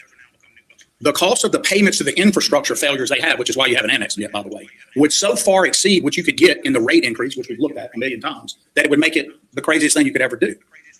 If I can. Which is why Kelly Land won't be annexed into the city. Do a deal. I'll show you the growth per customer, but imagine per residential customer what it would take to exceed the rate problem you have. You guys aren't in a discussion anymore about this. The legislative order is coming. It's just a matter. Wait a minute, hold on. So it's a rate problem now? Is this the big push that we've been talking about? Yeah, but he's trying to take that discussion and make it into something it's not. Malcolm asks a simple question. We're losing population. You're cutting off people, so you don't have as many customers for the utility company. And he just asked, would that make things better if we had more customers, if the city was growing rather than declining? And then he goes off on this kind of side route to talk about other stuff. So he's dodging the actual question. He And has the the question answer is- for everything, Mr. Yeah, Morgan. the question I is answer yes. everything. If we Yes, had yes more or no? customers, You know? we're going to make more money. But Malcolm didn't ask if we had enough customers, could we lift ourselves out of this situation? No, he just asked, wouldn't we make more money? Yes. How much more money? It's not going to resolve this problem, but yes, if you have more customers, you make more money. You bring in more revenue. And so Simple as that. he's just trying to take a loop around what rather than a direct route, a direct answer. He's trying to go around it in a roundabout way and bring in more stuff into the conversation. Matter when. They're probably going to come when they hear me say what I just said, which is that you're using sales tax now from your capital budget and ad valorem taxes, property taxes. Someone pays a property tax and it's going to offset a utility. It doesn't happen anywhere. You got to face the fact that you have a 1986 rate. It's 2026. Like, this isn't me. Now, let's get to Malcolm's real question, which is how do you do that on the backs of people who struggle? Yes. If y'all are telling me you're ready, and I think you are, because I can see your faces and I know the caring people that you are, and I know y'all are for real about wanting to do the right thing, then we have to have a cure meeting. You have to all come. Hold on. Wait. I got to rewind this because I don't know why the audio went out. I don't know why the audio just like kind of dipped out, and I know I'm not tripping. Well, hold on, let me go back. Let me go back like 10 seconds. Annex, by the way, would so far exceed what you could get in the rate increase, which we've looked at a million times, that it would make it the craziest thing you could ever do. If I can do a deal, I'll show you the growth per customer, but imagine per residential customer what it would take to exceed the rate problem you have. You guys aren't in a discussion anymore about this. The legislative order is coming. It's just a matter of when. They're probably going to come when they hear me say what I just said, which is that you're using sales tax now from your capital budget and ad valorem taxes, property taxes. Someone pays a property tax and it's going to offset a utility. It doesn't happen anywhere. You got to face the fact that you have a 1986 rate. It's 2026. Like, this isn't me. Now, let's get to Malcolm's real question, which is how do you do that on the backs of people who struggle? Yes. If y'all are telling me you're ready, and I think you are, because I can see your faces and I know the caring people that you are, and I know y'all are for real about wanting to do the right thing, then we have to have a cure meeting. You have to all come. And we have to have a frank discussion. They're going to tell you, experts, you got to raise it to this much. It'll cost each household this much. It's not huge, by the way. But Malcolm and I know, and many of you, that $20 difference on a bill for some fixed income people, $40, it may not be a lot to all of us, but it's a lot to them. That's right. I have ideas how to fix that if we do this as a team. I think there are ways to restructure rate. So when y'all hear me say rate reform, it's on purpose. I'm using the term reform, not rate increase. Now, I know the politicians out in the world who ding y'all in social media and ding me are going to go, he's lying. That's a trick. It's not a trick. There's going to have to be rate increase. But there can be rate increases done. So is it rate reform or is it a rate increase? It's a rate increase, and he's just changing the name to rate reform. So look, you got to look out for these type things. Restore, reignite, and now rate reform. Restore was a loan. It was not a grant, but it was sold to you as a grant. It was Re-elect. and then reignite. He still can't tell you where. And it's the goal of reignite we're going to spend 80 to $100 million, and it's supposed to generate new revenue, right? It's supposed to grow our revenue, but he still can't tell you where it's going to grow the revenue. And then now you have rate reform. And rate reform means you're going to pay $20 to $40 a month more for your electricity bill. So he's just using words that means one thing, but it actually means something else. So yeah, rate reform means rate increase.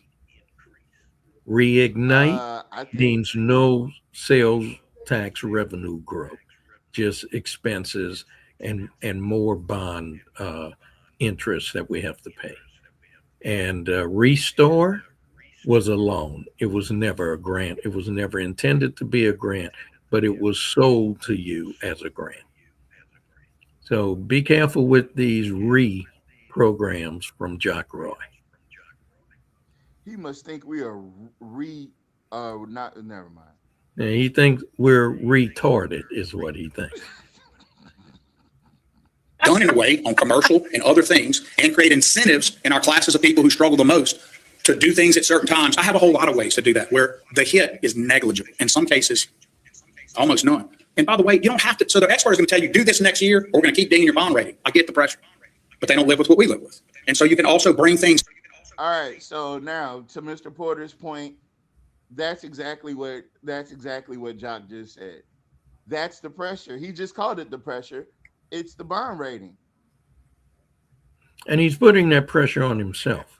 And he's putting that on himself because he loves bonds. He loves putting us in a 40-year debt for bond. See, I'm 71 years old. I'm not going to be here in 40 years.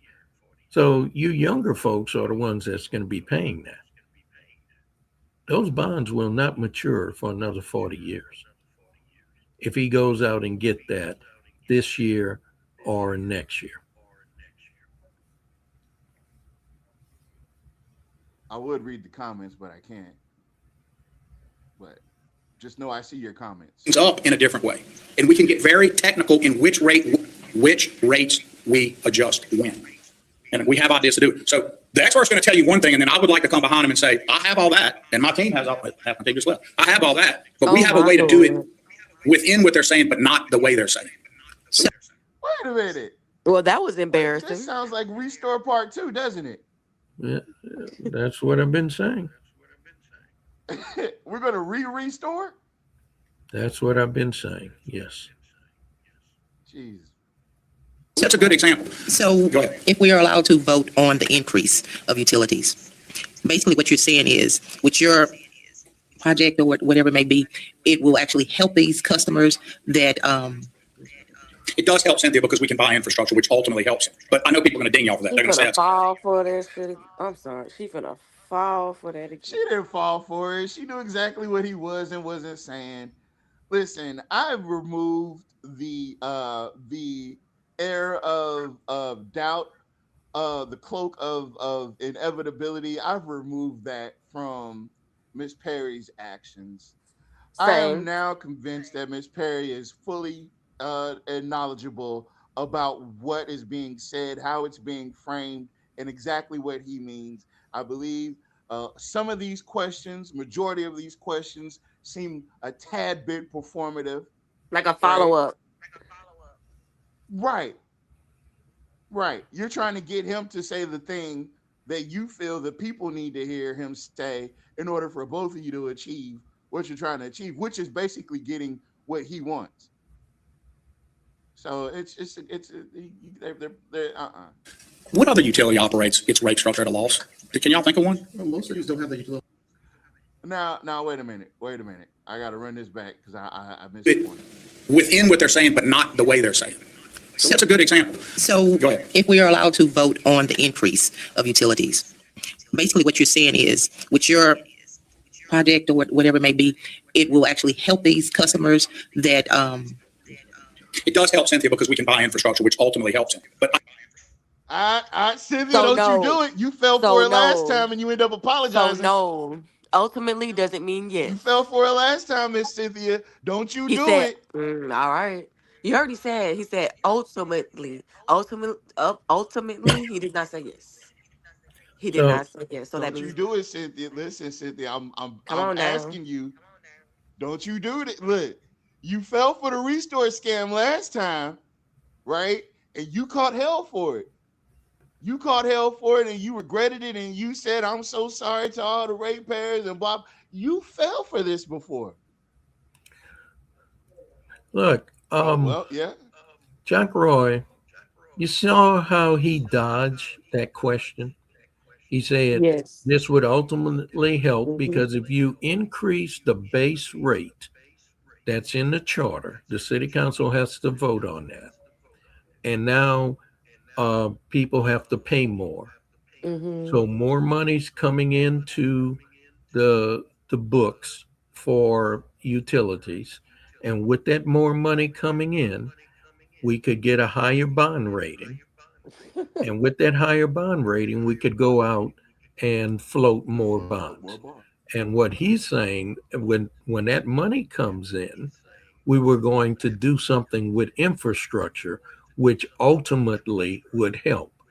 But that will not lower the people's costs because you've already Oh, increased no, their he cost. said that cost would go to those Wartilla things. That's basically what he's saying. Well, Is the maintenance, yeah, the long This term is my maintenance of the question. utility. Before y'all start back. So with raising the utility bill, so I'm sorry, the utility rate at the moment. Why would we agree to raise the utility rate when we're already complaining about the fuel costs? So with the fuel cost, is it possible to go with a different company for fuel, or is that not how No, that works? no, because you got to go. just like Donald Trump keep trying to convince people that we don't get any oil from the Middle East, okay? But by cutting off the Straits of Hormuz, oil went from 60 to $110 a barrel. And even though we don't get our oil from there, our oil is tied to the international rate. So our oil, which does not come from the Middle East and is not interrupted, went up to $110 a barrel. So uh, it doesn't matter where you go unless you own your own oil well and you can process your own oil at a refinery or whatever, you're going to pay the international price for oil. I guess I'm just not understanding why the fuel charge is so high It's, still, it's even be with demand. yeah, it's because of the it's tied to the price of oil. You see, typically natural gas, which is what we use, and what most of the plants use. I think, I don't know, some of the plants may use oil to generate electricity, some may use coal, some may use natural gas. So the Alexandria plants uses natural gas, but the cost for natural gas is tied to the cost for oil. So a barrel of oil costs $110, and a barrel of oil have a certain amount of BTUs in it. So when you divide that by the cost, you get a certain amount of dollar per BTU. So they take that same percentage and apply it to the BTUs in natural gas. And that's pretty much what sets the price for natural gas. So it's all connected. So I'm going to need a lesson on this later because I'm still not understanding, And I say that because when I look at my bill, I will say this. When you look at the electric, our electric is always, and I do mean always, lower than our fuel costs. Oh, it is. Yeah. So And, how do I know we hadn't even reached the budget yet, but I know we could talk about it later, but I really want to know how we can fix this issue. well, one thing we can do, if our utility system is in such straits, and we got a small utility system. Why are we such a tiny fish in a large ocean? Why is Alexandria even in the electrical Utility generation business, business? yes, yes. Why? Because we can't get the employees. We don't have the up to date technology. We use contractors to help determine a lot of things for us. We don't have the internal knowledge. Why are we doing that? You know, we to be very honest, we should not be in the electrical generation business. I agree. We And need to be a part of the what is it called, Mr. Porter? well, one of the things there's three things we could do. We could either sell it and get out of it and buy off the grid, which is essentially what we're doing right now, or we bring in a company that is very knowledgeable and up to date in doing this and let them manage that utility system for us. Or we do a hybrid part where we still own it, but or allow partnership with our utility, and they run it, and we just collect a little profit from it. You know, I mean, so there's other things we can do, but trying to run it ourselves and do all of this, no, we're a small fish in a large sea, and we just cannot compete. Well, I meant more so that makes a lot of sense, but I meant more so we need to be regulated. Well, your regulating body is the city council. And we don't need to be regulated by them. We got to get smarter if we're going to regulate it. Well, And I you meant can't more so under, you know how CLECO is under, is it the Louisiana Public? Service Commission. Yes. Yes, that's right. But now At the the only thing they regulate, I shouldn't say only thing, but the thing is they regulate the rates. So if CLECO wants to go up in rates, they have to go before the Louisiana Public Mm-hmm. Service Commission. Whereas the city of Alexandria bypassed that, which Mm-hmm. was, yeah, I get it now. Yeah, that's what I'm saying. Yeah. But That's but why he's look, harping on it. you got to go way back to find out a time that Louisiana Public Service Commission didn't approve someone who came to them for a rate increase. Hmm. But I, with I, the right counsel, man, I could mess around and do a 20% increase. Whereas if I went to the Public Service Commission, uh, they might be like, well, 20% is a lot. You think that's fair to your utility payers? Uh, but I mean, you could bypass that by simply just writing into the charter where you operate your own utility, yeah, well, you're absolutely and we right. don't So fall that's under the one of the LPSC. things. Yeah, you're absolutely right. So that's one of the things that the Public Service Commission does guard against. So so you're correct. Yes. Who sound I know like people would ding you off Jacquees that. They're going to Boyd say that's daughter? You, How? I don't know. I don't know either. He gonna comment. He gonna comment. what other utility operates its rate structure at a loss? Can y'all think of one? Well, most cities don't have that level of utility. But just what private utility does it? They can't. But you can't either, and that's what I want. I hear what Mr. Lawbrain's saying, but remember, this is an enterprise fund. You sit as fiduciaries. This is not your choice to fund one park over another in operations of regular capital. You politically have that right. Someone can say it's crazy what you're doing, but you have the right politically to fund the zoo even at a loss. You can make a political determination, not negative political,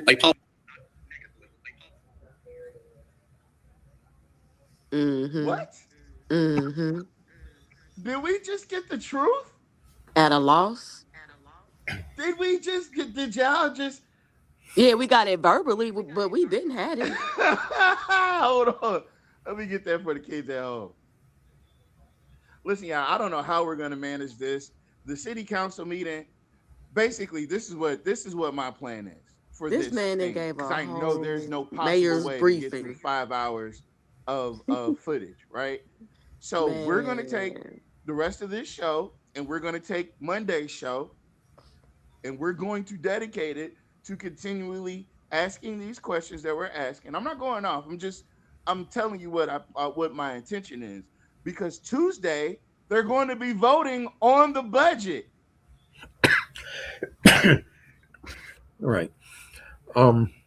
So he's saying it's okay to take a loss for the zoo, and it's okay to take a loss for the for Johnny Downs, and it's okay to take a loss for the golf course, but it's not okay to take a loss for the utility. Now, understand this: the utility is not taking a loss. Okay, they're not taking a loss. We're far from it. They're just not making the money he wants them to make. So his solution is you increase the base rate, because you see your fuel costs can always be tied to the international price of oil. All right. So that's going to always be up there.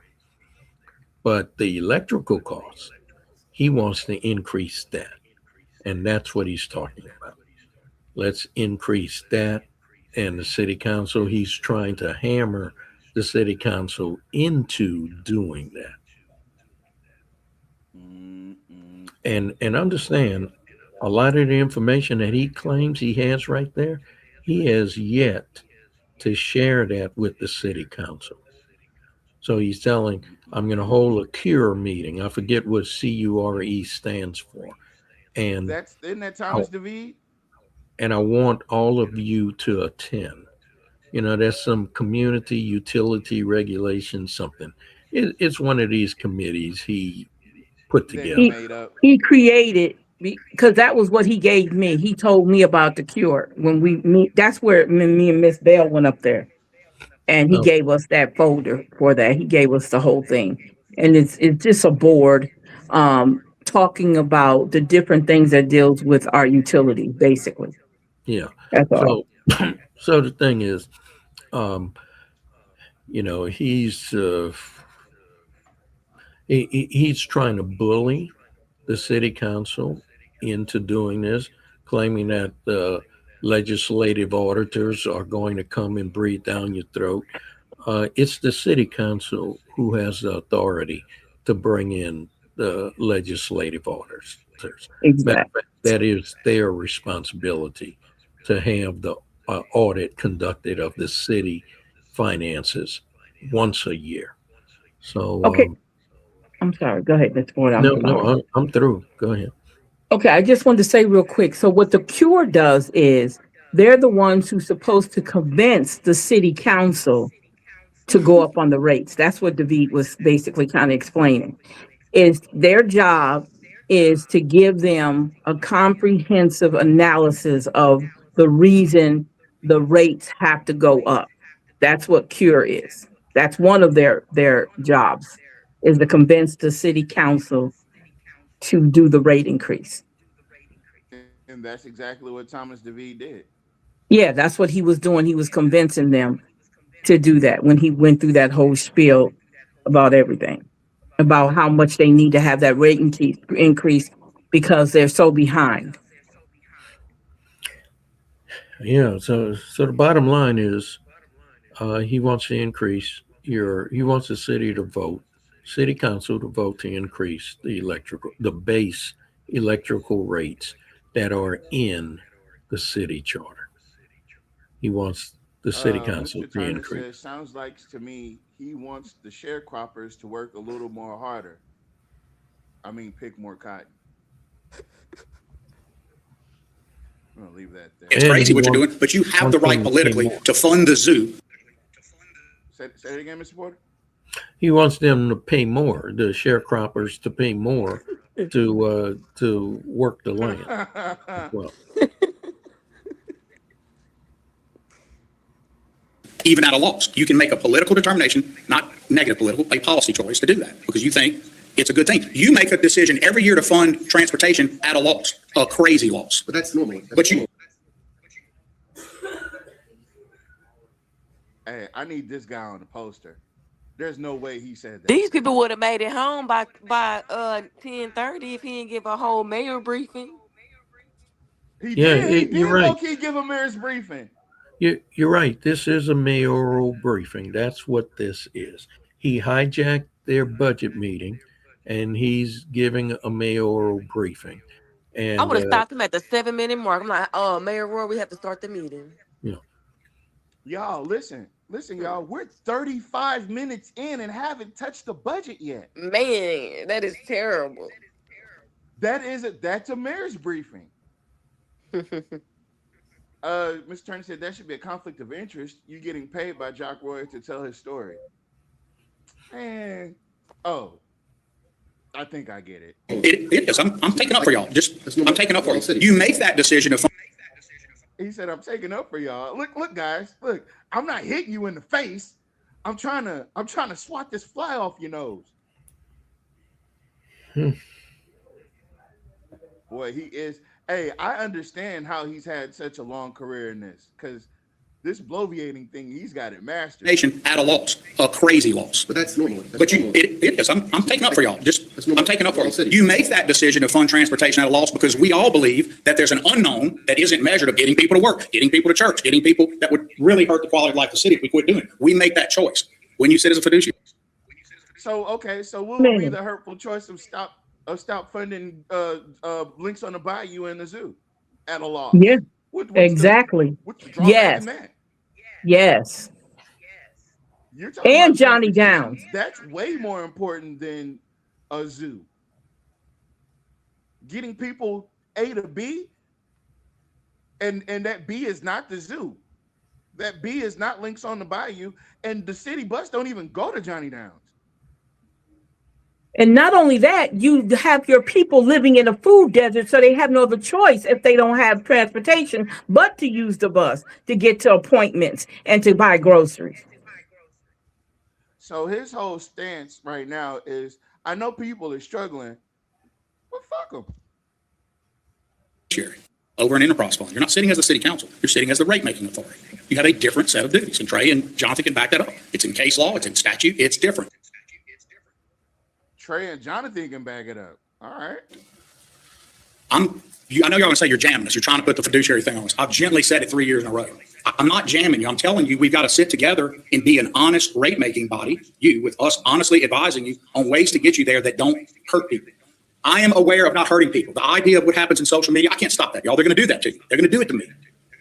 But the proof's in the pudding, right? If we do something that's righteous and thoughtful and equitable, then the proof will be in the pudding.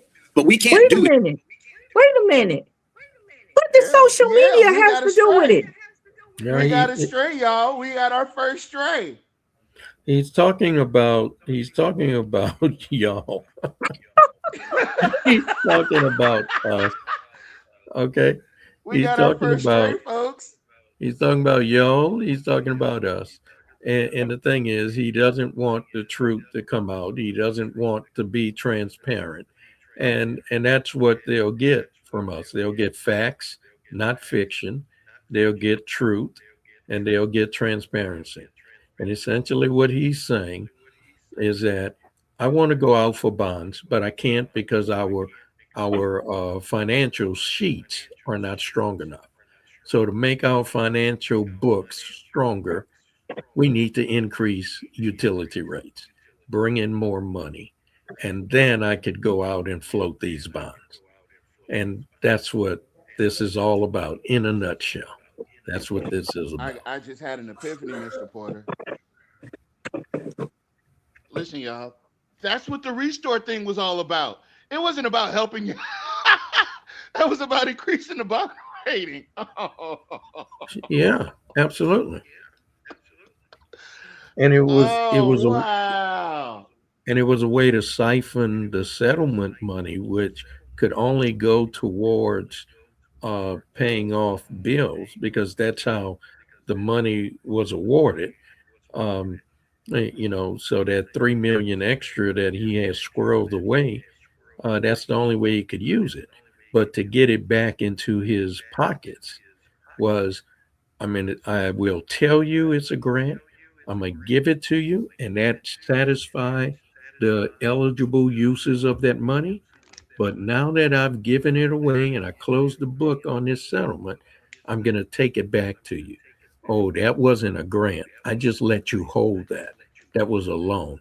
Now give it back to me. And Mr. Porter, now that you say it in that way, real quick, you guys, it reminds me of somebody who's in a lot of debt, right? You know, when a regular person's in a lot of debt, right? And they need to figure out ways to bring money in, like a gambler, for instance. And he knows that they coming after him. He's got to figure out how he's going to fix it He's trying where to he figure can out get how to that keep money. that man from breaking his kneecaps. Breaking his kneecap or busting his head or something. That's what he literally sounds like. Just listening to him, that's what it sounds like to me. When Yeah, y'all put all this together, when you guys put all this together, that's what it sounds like. But it was a him Ponzi scheme. he's telling on Yeah, himself. yeah. It was a Ponzi scheme. That's what Restore was. I like that. I like that verbiage. A policy scheme. Okay, I get it. Clear the books with the Restore scam and get the bond ratings up to the AAA status. It wasn't going to happen immediately. What he did was he fixed it so that all the debts, that as much of the debt that he could wipe off, he tried to wipe that off. But he doubled up by turning it into a loan. So he took the grant money, applied that to the utilities, then charged you back for it. Right. And collected that as well. And remember, he said in order to get that bond, they had to pay off some stuff. And remember when he was explaining it, I think that's when they were talking about it with David. He explained that that's how they cleared up a lot of that. That was when the day when he had the bond guy there. And he said the only way they could do it was if he could clear up some stuff. So he cleared up, he paid off some things because one of the council persons asked him and he said they cleared it up. Yeah, because we had because of COVID, we had like a $2 million amount that people just didn't pay, stopped paying, and defaulted on for utilities. We were in the black on that. Yeah. So when I left office, it was about $2 million. I'm listen. I'm gonna get back to the thing. It's 3-card Monty. I feel like there's money missing, and it's not on the ratepayers. If you're going to tell me that Jock said that Hall committed malfeasance by letting somebody go 4 and 5 years without paying a utility bill, and he says that's the malfeasance that they committed, that he's accusing Hall of, I'll put it to you like that. Those are his words. Jock said that, right? That's completely a fallacy. Nobody can go 4 or 5 years without paying a utility bill, unless it's one of Jock's friends, like the guy that left us the $30,000 bill for that building. And you can't say that the ratepayers. You said it's 25,000 people in Alexandria that are in the utility bill on that get their utilities from the city, right? They have 25,000 customers. So you mean to tell me in a short amount of time it went to $2 million? Is that why they had a problem trying to figure out whether or not the businesses could apply for the grant as well? No, that was over. Does that mean that a bulk of that $2 million wasn't even on the citizens? It was on the businesses? It would have been a combination of both. Yeah, citizens and business. Would it have been too much to ask for the separation? Well, or just a breakdown, at least? Well, you see, they just didn't provide that information. But here's the thing. So once and it's not money that's missing. Okay, they took this money, applied it to the bill, and then took it back. Okay, so it's not money that's missing. It's money they can account for. But when they applied it to the bill, and then took it back, and then settled an account. Pay off stuff. then they were able to go into the bond market, or try to anyway, with a balance sheet that looked somewhat respectable. I was the money that I was referencing was the before the restore plan, because remember, Jock said that he had this restore plan meted out and plotted out a year before he ran. He had it all worked out a year before he ran. So this is Hall's third year in office, and at the beginning of Hall's fourth year in office, Jock has the restore plan already laid out. He already has it worked out. And that would indicate to me that he knew that there was something. This problem is layered. This is a very layered issue, because let me keep listening. If we don't trust each other at least enough to sit down and look at the data. By refusing to look at the data, you're not making an informed choice. And by the way, at the end of the day, Gary, the same people y'all are wanting to help, and I want to help. What motive would a mayor have to not help? How would that help me politically? That's such a crazy argument to make, that we want to hurt people. That's insane. The same argument that we're trying to protect those most harmed by the change is, if we don't do something and the utility fails, this will become an investor-owned utility. It will no longer be a municipal. And guess what the price does then? And guess what your rights are then to control rates? And guess what every light bulb that we replace internally now costs? And guess what everything that we run, think of how much electricity the city itself uses to light up and run the city. All of that is fuel cost only for us, because we're the public body. Trey, what happens when CLECO or anyone else runs that? So they say, we're going to give y'all $150 million for your utility. Our utility is worth way more than that, but you're never going to get it on the market. You might have a $20 million house in Alexandria, but will the Alexandria market support a $20 million purchase of a house? It's not going to happen. There are ways to get there. I know it makes you sick to your stomach hearing it, because you know what it means politically. And I'm willing to tell you, I get it's an election year. I'm not telling you have to do crazy things. And I'm not telling you to wait till after an election year to do crazy things. I'm telling you to look at what the costs are, listen to some ways to not harm poor folk. And let's see if we can't get the business community and everybody else to realize where they are and what we need to do. Would you agree? Did he say the business community? Look, we already did a comparison, right? He said, if a private company came in, took over, what would happen to your rates? Guess what? Our rates would be what CLECO is. And we already compared our electric rates to CLECO. CLECO is lower.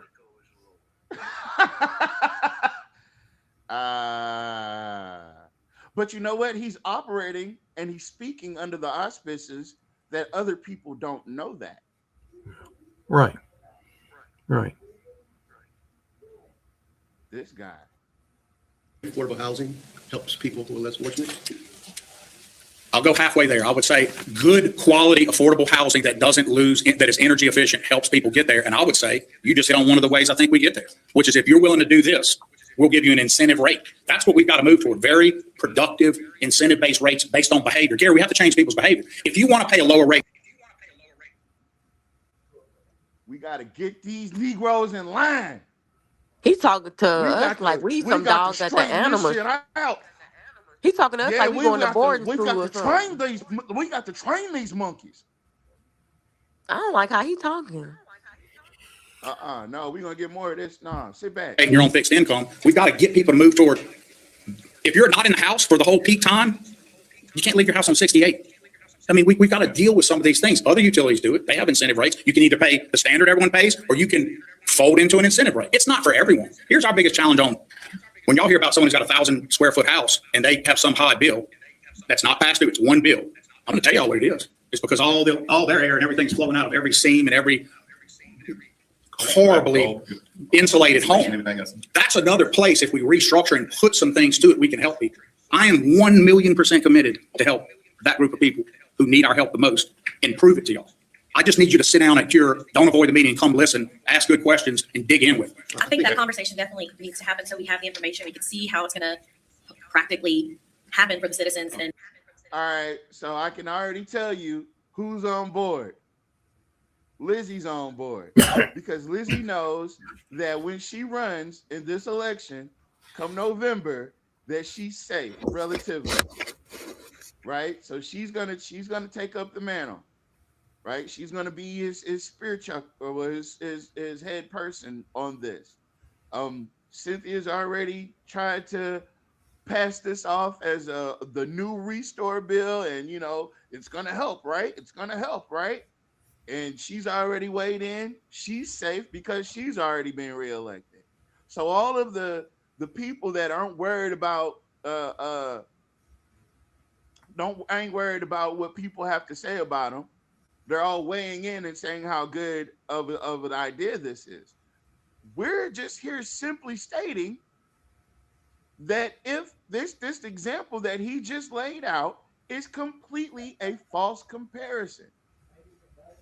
It's a false comparison. It's fear mongering. It's economic fear mongering. And he knows what he's doing. So who comes in to back him up? Lizzie. It just makes sense. It all makes sense to me. I don't know. Maybe I've been dealing and dabbling in all this stuff way too long, or maybe I drank the Kool-Aid a little bit too early. But I completely understand what's going on right now, and I have a whole new viewpoint on the Restore project. The Restore scam was a scam where he needed to get that money out of that escrow, and the fact that he plotted this out a year prior to him running, he knew he was going to get reelected, or he knew he was going to win. Well, Tavares, The business community.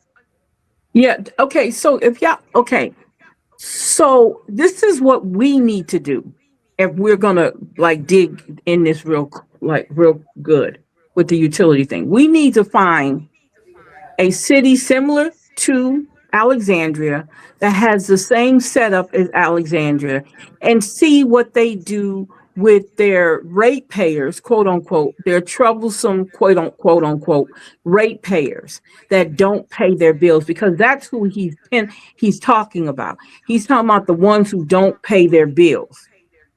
And then he talked about their. Okay, no. We need somebody who's doing the same thing they're doing, having their own municipality, not Clico. We need to look at companies that have the same setup. That's why I said the same setup. You're talking about towns that own their own utilities. Yes, exactly. Yeah, that's actually a great idea. So that we can see the problem, because the way he's talking, the way he's talking, it sounds like, oh, it's only y'all doing it. If you listen to how he's saying it, but we need somebody, because we couldn't believe what he said when he said about the rates. So let you right, Nat, you're right. Is the councilman need to do their job? That's right, Nat, you're right. But it needs to be a comparison somewhere. Just like when we did the budget with Monroe and Shreveport budget, and we broke it all the way down. We saw that he's full of shit with his, excuse my language, with his budget, where he got money going and how much he's being paid compared to what Monroe is getting paid. And Monroe has 2,000 more people demographically than he does. Oh, but wait. We cleared up the fact that his that he has an incentive. It's a CPI. But okay, but we get that. Okay, but another thing also, these incentives he's talking about. I don't know about anything about Clico having no incentives. I don't know anything about that. I can't even vouch on that. Okay, that he has some incentives but that I'm they. saying though, with Clico being who they are, right? They have a more established business practice that in a model that obviously works. No, right? Tavares, stealing no. ideas from. Pumpkin. The reason why I'm saying you need to see if you, the only way that you can compare what he's doing is having something similar to him. Clico is not the same. It falls up under the Public Service Commission, so you can't compare them to someone who owns their own utilities. You need somebody else. I'm gonna be honest with you. The way that our city charter is written, we're dealing with a unicorn.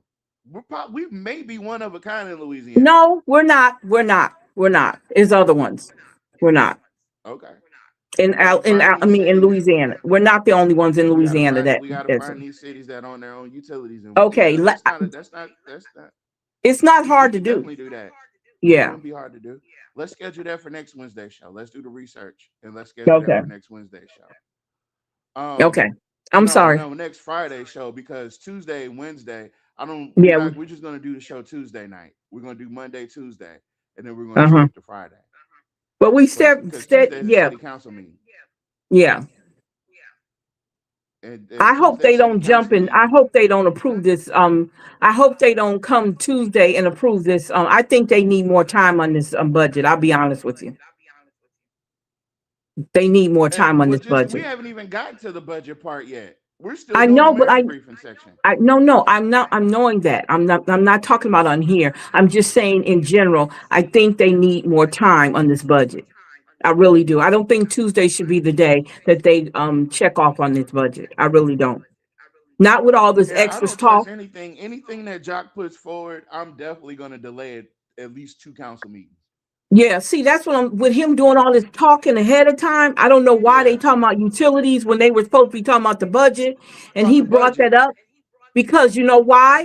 Because he's been like, wanting to get that off his chest. exactly. But I'm just He saying, been wanting to get that. Tavares, he will not let me get it out. Let me get it out, please. Like I was saying. Like I was saying, he wanted to do that. So he had to figure out a way to do it. With him coming in and taking over the budget, you got the budget director sitting right next to him. Who shouldn't he be the one supposed to be, or the CFO, whatever you want to call himself? Shouldn't he be the one explaining that budget and not Jock? That's because Jock is the one who created this budget. These people Jock just put created the down what he budget. told them to do. That's why. He just crossed it. He just checked it and made sure it made enough sense to get up here to this point. Yeah, because I'm telling you, the way Jock talks, Jock, yeah, he looked lost. And then if we go through the whole thing with us yapping all the time, if we go through the whole thing, you will notice that he doesn't know crap. He's sitting there fiddle-faddling around with the paper.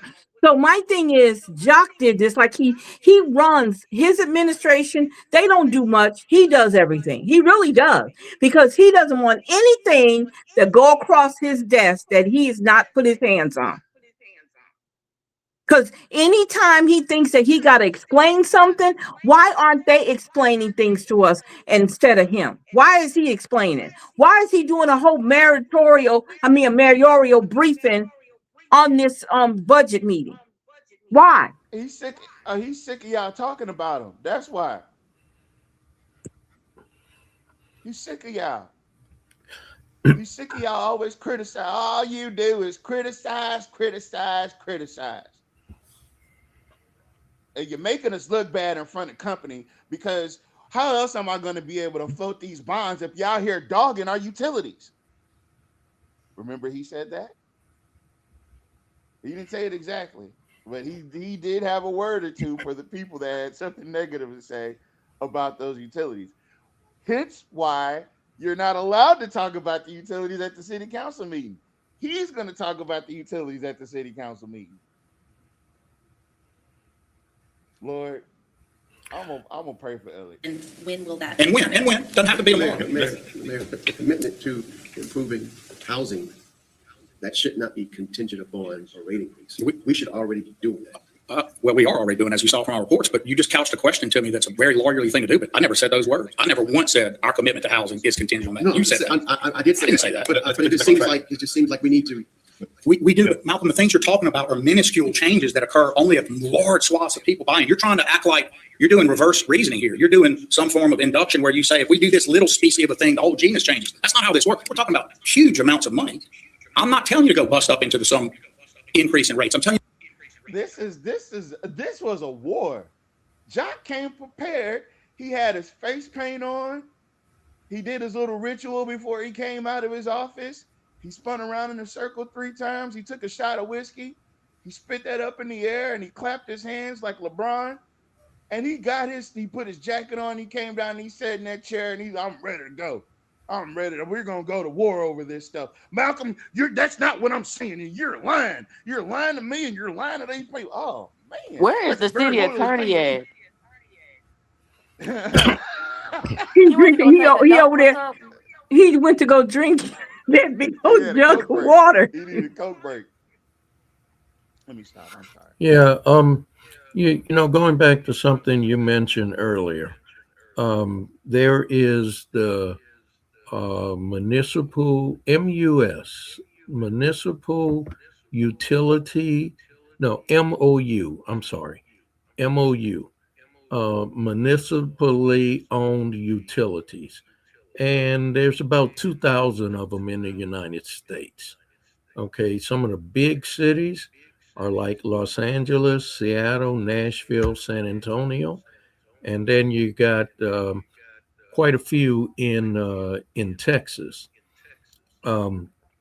They form what's called the American Public Power Association. I don't believe Alexandria is part of that. I do not believe we are part of that.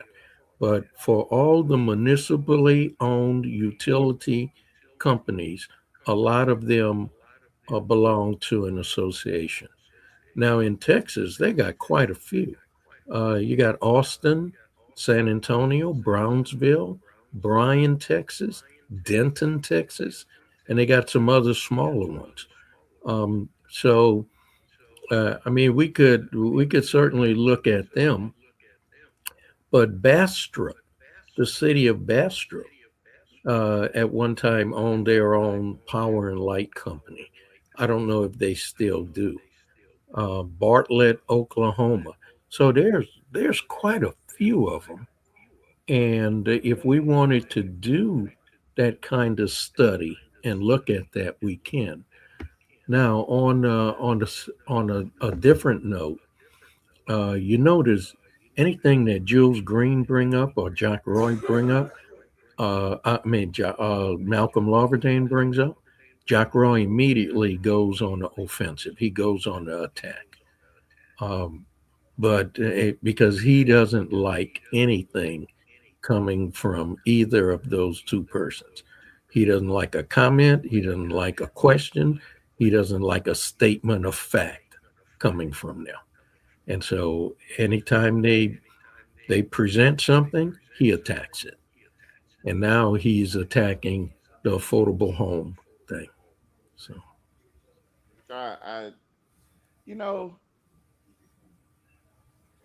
never mind. I just when I win this councilman at large race,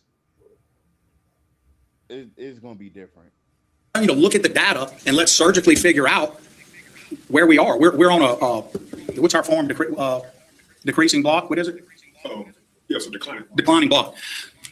There's just ways to fix some of this. So for years, y'all been told declining block hurts poor people because they pay a similar amount as everybody in the first base, and it doesn't. Because you technically get incented the higher and more you use, but that's not true. Everybody has to pay for what it costs to do it. But I'm with you. I don't like declining block, as a matter of fact. It's standard everywhere. I think we can adjust that alone and help people tremendously. So, Mayor, when we meet with you, Yes, ma'am. to hear your idea about the utilities and say we agree upon it, my suggestion is once we do that, we also need to have a meeting for the citizens to hear their voice and, their point of view, on which way would they like for us to move. If you describe your project the way that you say, that would actually help them. And yes, they're going to say, well, you're not telling the truth and we don't believe you.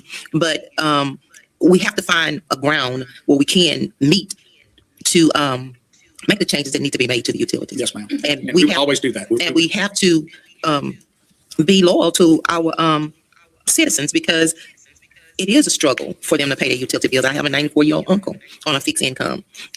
We just want to make sure that the citizens are taken care of, Yes, ma'am. where they won't have to struggle. So I feel like we should meet with you and discuss this. And once we move forward on it, also engage the citizens in. Okay, all right. Look, I know y'all ready.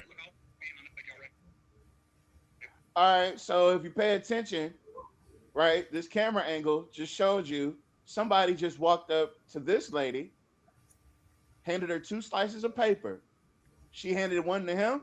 She handed one to her. But just one closing comment about it. that I'm not was proposing a Donna rating Jones, the I didn't city propose one. council clerk. I'm sorry. Hold on. I'm running back. Go ahead. Say that, Mr. Porter. That was Donna Jones, the city council clerk, who brought those sheets of paper in, handed it to Emily Lacaze, the secretary for the city council, and she passed it on to Gary Johnson and Cynthia Perry. All On just now, I'm telling you that your current rate structure does not support your utility. I'm offering a rate reform that could end up net effect on some of the people you're concerned about, nothing. We have to restructure. I am not proposing today a rate increase. I'm asking you to look at rate reform. Malcolm asked, but it won't result in any increases? Yeah, well, it might for some. We just need to talk about it. Last point on it. It's what Cynthia just said, and I'm moving on. Last point. The adherence you guys and we have to protecting the poorest of the poor, those on fixed income, the elderly and others, could be part of a special rate, number one. And number two, most important, if you fail to reform, you won't be protecting them. And that day's coming sooner than you think because you are going to lose your utility. So how will that protect them when they're paying 40% more and there is no treatment for them separately? You won't be able to look them in the eyes in.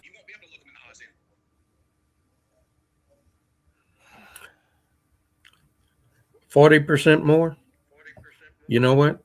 We'll probably end up paying the same thing that the CLECO customers are paying, which is currently less than what we pay for utilities right now. I can't with That's probably what we're looking at. 40% more, that's a scare tactic. He's trying to instill fear in them. You know, oh no, let's not give up our utility company. No. Just based on that alone, these tactics that he's using, I would vote down this budget until I feel comfortable with it. Just based on the fact that he's trying to market this fear for the benefit of a bond rating increase at the detriment of people, because he's saying all these, it's going to be minuscule. It's going to be minuscule. Any increase on anyone that can't afford it is not minuscule. I already can't afford it. You're adding on to what I can't afford. So right. You can't afford it right now, anymore. Right? And he wants to increase it he's a $20 to $40 a month more. And right now you're struggling to pay what you're paying right now.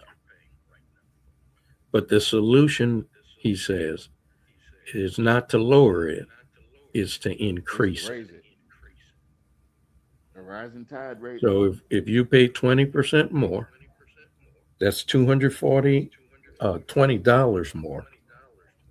That's $240 more a year. And your fuel cost is separate. That's tied to the international price of oil. So you will constantly get a bigger and bigger bill. And he said, with that extra money, we could repair our credit, increase our rating on bonds, and we can go to the bond market and borrow more money.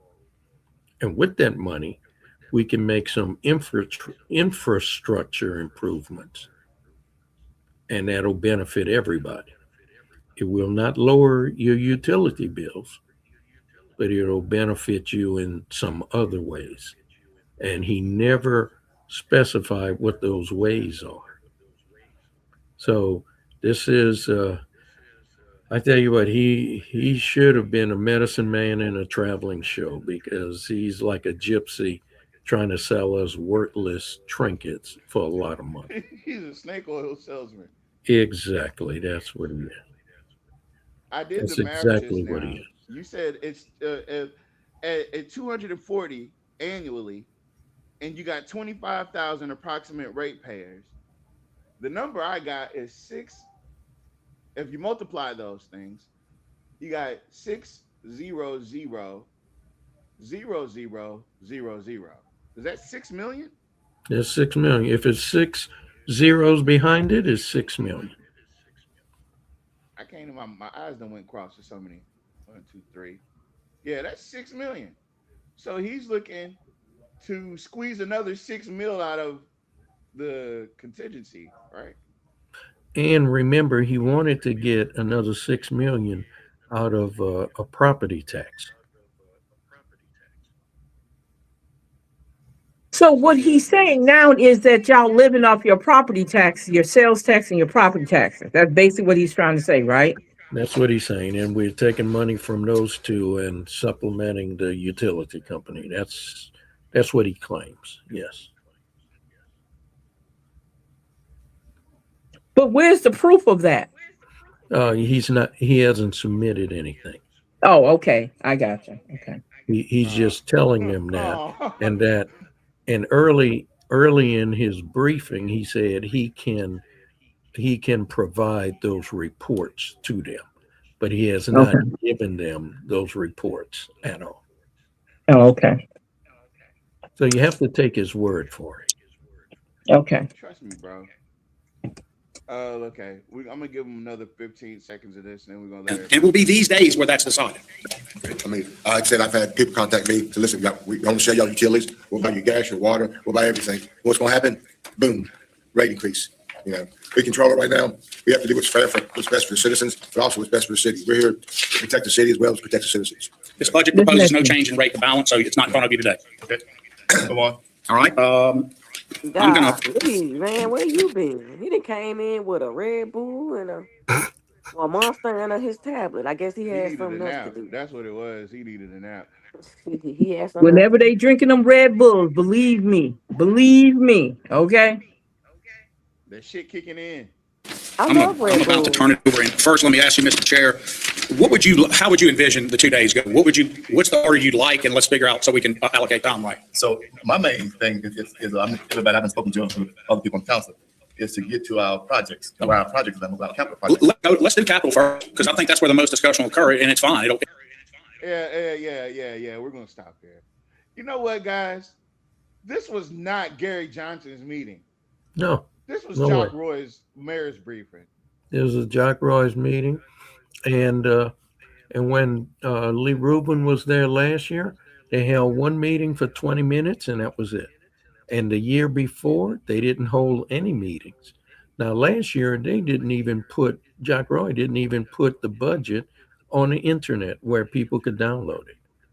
And right now, I can tell you that Shamir Finley has read more of that budget, that entire budget, and Fowler has not, Fallard has not, Johnson has not, and Felter has not. And I'm telling you that just based on their comments and watching that entire session Thank you. the other day. Those four, I can say with 100% accuracy, they did not read that budget. And Ms. Finley is more knowledgeable on this year's budget than those four council members. For sure. Maybe you should run for council. Thank you. I'll You can keep go up there with doing me. Ain't you in District what I'm 4? doing. You should blow You her run mind and against run Lizzie. against her tail. Yep. Yeah, Blow her mind. You run against Lizzie, and I'll run Wait, against what? Millard. That'll blow her mind. What a blow. Say You that run again? against Lizzie, and I'll run against Millard. And we He's so can be on the stupid. council No, I together. should do what? I couldn't hear you. I said run You run against Lizzie. I would, but I like the life I live right now, you know. And If I want to have a margarita, you know, a margarita the whole or two, entire you sleeve know, of I can saltines do will be on that. your ass. I don't want to be criticized, you know, like I don't want to be pulled over for you. I'm not gonna go that far, y'all. And she, Like, I don't know what like she be her, doing. like her Gator Board member. I don't want to be pulled. I would never, you know. I don't. Nobody supports drunk driving. Hey, y'all. you This a notice joke. that If he you know, got, you know. listen, But I like don't want that to be story her. about John I don't want to Callis. select anybody that's going to be pulled over for a DUI, and that is not an accusation. That is true. I That's a don't fact. listen. This is But the story. This is the part one about the day, John Callis story. one day, y'all. I don't one like day, the one most, day, right? One day soon. The part I don't like about his story about him getting pulled over is because he got pulled over in town, but it wasn't by the APD. Oh, he's And in the it wasn't by background. the I can't sheriff's even department. hear. Right. Tavares, I It was gotta by come the back sheriff's in. department. Oh, I think it wasn't it the state troopers that pulled him over. Yes, it was. It was the state troopers, right? Kind of makes you wonder what other stuff don't they look, what other things they turn a blind eye to. He would That's have never why. got caught if it would have been in town, or if it But would have been, you know, it would have I'm never made it to the. It would have. Well, you know what they did, right? They removed the record from the internet. right, and and I'm not sure if they even dropped the charges or waived it or whatever, but uh, the state troopers pulled him over, and I do not believe it was in Rapides Parish. You see, I think Well, they he had to take got him to pulled DC3 over though, Mr. Porter. outside of Rapides Parish, He and ended up at DC3. I mean DC1, Mr. Porter. So it would have had to happen here. okay, so it was in Rapides Parish. Yes, sir. Well, I'm surprised Philip Terrell and Mark Wood didn't get that totally dismissed. You know, Well, they did sort of, kind of. Miss Finley did discover that when you look it up now, that booking report is not accurate anymore. It's not even the same. I don't even think. I forgot what. Man, she disappeared. Oh no, she didn't. Yeah. So Yeah, I'm the back. booking report has been altered online, and It his ain't doesn't look there. like mine. When I got arrested for those tickets, It's his not don't look there. nothing like mine. It's not there, literally. No, I searched it and it pulled up like this page does not exist or this something does not exist. Like it'll bring you to the inmate, website, but it is not there. I don't believe you. Well, all right. Well, you know what I'm gonna do. Mm-hmm. Hold on. Well, his failed So, restaurant what might come is it? The first. database? Huh?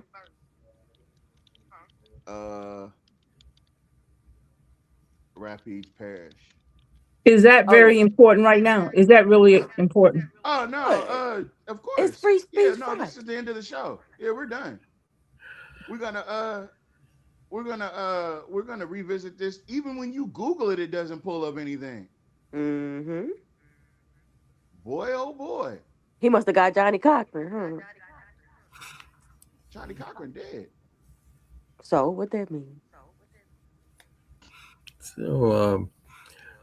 so folks, like I said earlier, the mayor is he was selling the city council and the citizens a whole lot of manure, and so much manure he was selling you couldn't even fill it in, put it in the bag that you had. So he's just sprouting that stuff all over the place, spreading it far and wide. It was coming out faster than you could shovel it. That's right. And it's spread out far and wide. So I hope people recognize that. So Well, three we're things gonna get into the he's budget. I'm preparing sorry. us for. And Vallard just revealed that he's already had a conversation with the mayor about this. So did what's her name, Felter, because she jumped in there to give him essentially the equivalent of an amen, and then Vallard did the same thing at the end, and they're using scare tactics that if the city council don't vote to increase these rates, they're going to lose the utility company. The legislative auditors are going to come in and they're going to read you the riot act. You need to approve increase these rates, or else somebody's going to take over the utility company. And when they do, the same people you're trying to help by raising the rates $240 a year, their rates will go up 40%. Now, do you really think that Alexandria is 40% lower than what other people are paying in this state? Do y'all really believe that? 40% What we doing lower? is reverse reasoning. To where if a private company came in, our rates would jump 40%? Do y'all really believe that? And now that we know that there is an association of municipally owned utilities, and that's the American Public Power Association, we can research them and see how they operate and what their rates are. Now, Los Angeles is going to be a lot higher. You know, Nashville, Seattle, San Antonio, they're going to be We'd higher. have to find something closer in our population size. Right. But at least you could see how they operate, you know? Mhm. That would be Browns. That would be Browns. I think you said Brownsville, Baytown. Didn't you say that? And then you said another Bryan something, Texas. Those would Bryan, be closer to Didn't also, our population. Denton, I think Texas, Denton might be Denton, close. Texas. Yeah, I know where that's Denton at. might be Yeah. close. Brownsville. Brownsville. Yeah. But look, they got an entire membership list, you know. Hmm. Springfield, Missouri, Yeah. Cleveland, Oh, Mhm. well, never mind, runs at guys. Memphis. So Denton, Texas, their population, yeah, we can't use Denton. Denton is They growing too. tripled. Yeah. Denton is Denton used to be small, 148,000. but Oh, now it's Denton is 171,000. I'm sorry. Yeah, okay. so they're So we need something a tad bit smaller. And Mr. Porter, just like you said earlier, we're too small to be in the utility business. we We're are. not built for that. We're Yeah, not. you're right. Absolutely. It's I like putting agree. Pineville in We have their own utility. That's we have probably no why one Pineville don't own knowledgeable. their own. Yeah. Yeah. No, we can't do Bastrop. They don't even have 10,000 people. Yeah. So we gotta We'd hunt have to down find one of these. Yeah.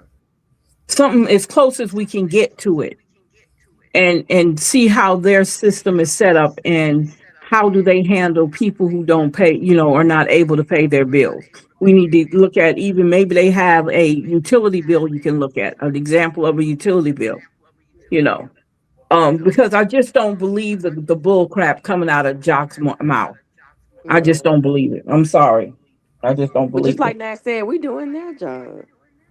Well, I know that, Well, I mean, but you because know they're what? not. No, I If this love is to a do part of our research. I civic don't mind, duty, I but really, I don't yeah. mind Yeah. doing it for the people and for If this myself is the because most we these can bills is do too as damn. far as civic engagement, I don't mind this. We find out a Yeah, lot of stuff. yeah. We learn a lot of stuff. Yeah, That's yeah, right. yeah, That's for right. sure. You're 100% correct. We'll just assign everything to Shamir. Make sure she finds it all. Yeah. At least I'll come to work on time and stay Oh, yep. and not snoring to the microphone. I'm gonna be quiet. So, guys, kicked her right off the stage. Oh, Welcome back, you Shamir. wrong for that. I'm gonna get you. No, I'm just playing. I want to thank everybody for joining us. This was truly a spectacle unto itself. Maybe Monday, what I'll do is over the weekend, I'll try to come up and I'll try to watch this thing that he's doing, this budget meeting, and I'll come up with timestamps of interest. And that way we can kind of do a You speed can run clip, through. Tavares, you can clip them, right? No, You can turn them in. I just want to, I want to watch the whole thing, and I just want to like go through and mark out times that we can pull up and talk Yeah. about, and that'll help out more because then I can put a topic with those times and little production notes so we can streamline it and get people ready to show up to the city council meeting on Tuesday to tell your Yeah. council person to vote down this budget and to hold off on it, right? Yeah. Until when's the last city council meeting this month? The month just started. Yeah. So you got one on the 7th. So you'll have one on the 21st. So the 21st would be the last one of April. It's just twice a month. Yeah. Right. Okay, Well, so this month. we hold off on this till the 21st. Yeah. I think I really do think that's a good idea. Yeah. Yeah. And so if, I say they hold off on this budget until that last city council meeting yep, And, of this month. and in the meantime, why not hold a town hall meeting there you go, Mr. Why, where Porter. we, There you where go. we there you can go. talk to Yeah, especially the for people that public, can't make it, Mr. Porter, that the ones that can't make it Tuesday right? And after the we, holiday. yeah, we could talk to the public about, um, about this. And guess what? The town hall meeting can be virtual. Yep, it sure It can. True. It surely That's sure right. can. can. That's right. It surely It can. sure can. That's a great idea. And I'm not listening. We talking about this ain't gonna be on Facebook for y'all. Oh yeah, it is. Yeah, it will be. It'll be on Facebook. So, I wanted to make it exclusive, but we that would be defeating the purpose. We want everybody to know.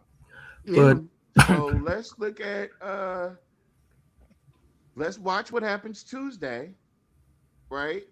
And let's project something for maybe the 14th. But that would be the Tuesday in between both of the meetings. Well, Tavares, no, listen, you need to talk to your city council person before Tuesday to let them know that they need to delay it. That's what you need to do. Between now and Tuesday, that you need to let them know that they need to vote to Yeah, delay that's it. yeah, Yeah. yeah, you gotta put in the cart before the horse, my bad. Well, Yeah. in advance, let them know. Then Yeah, it's the let them know. weekend, so So they're gonna have a excuse, this Yeah. weekend. So yeah.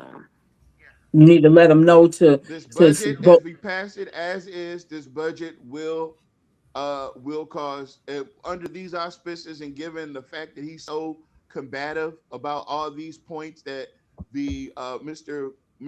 Green and Jules and Malcolm are making, and they're not just patting him on his head and telling him, "Good boy, you did good." Uh, we definitely don't need that type of energy around our city budget.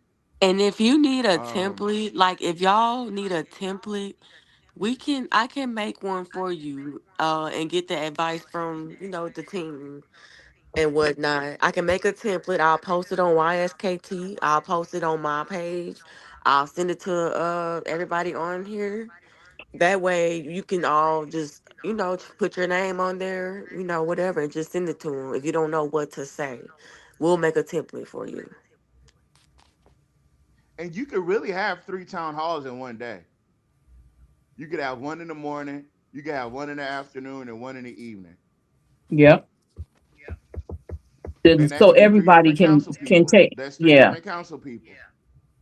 So you can have the one in the morning with one council person, you can have the one in the afternoon with Cynthia, and you can have the one in the evening with Mr. Green. I know Or just have a Jared town Johnson's hall not gonna meeting do it. like that. We like twice. Well, it's too late to have one Yeah, twice. it's too. Yeah, Yeah, if we we would too have that's seen what the I'm saying. I'm beginning of trying to this kind of wedge before. it.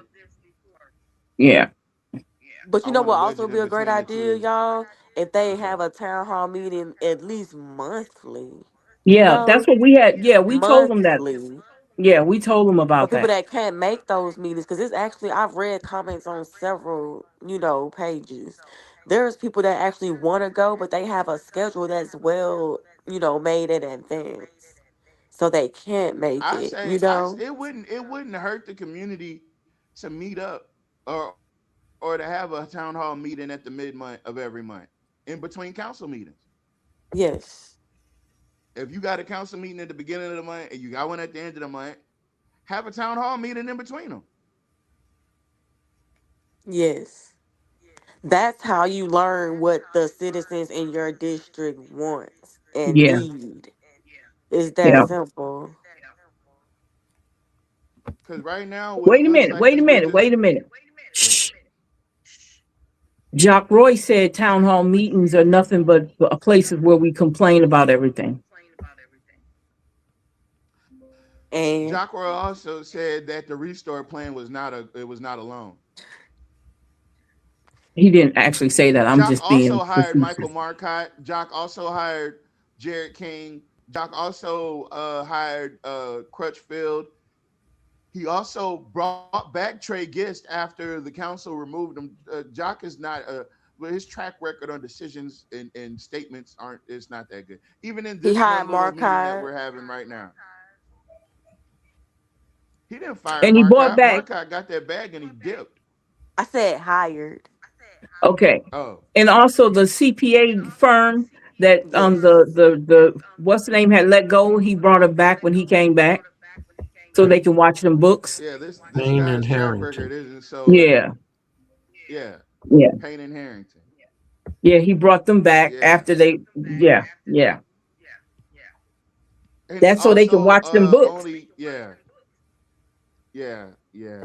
So, folks, I'm gonna wrap this up. I'm gonna let everybody get to the rest of get the 30 minutes in of their to midnight.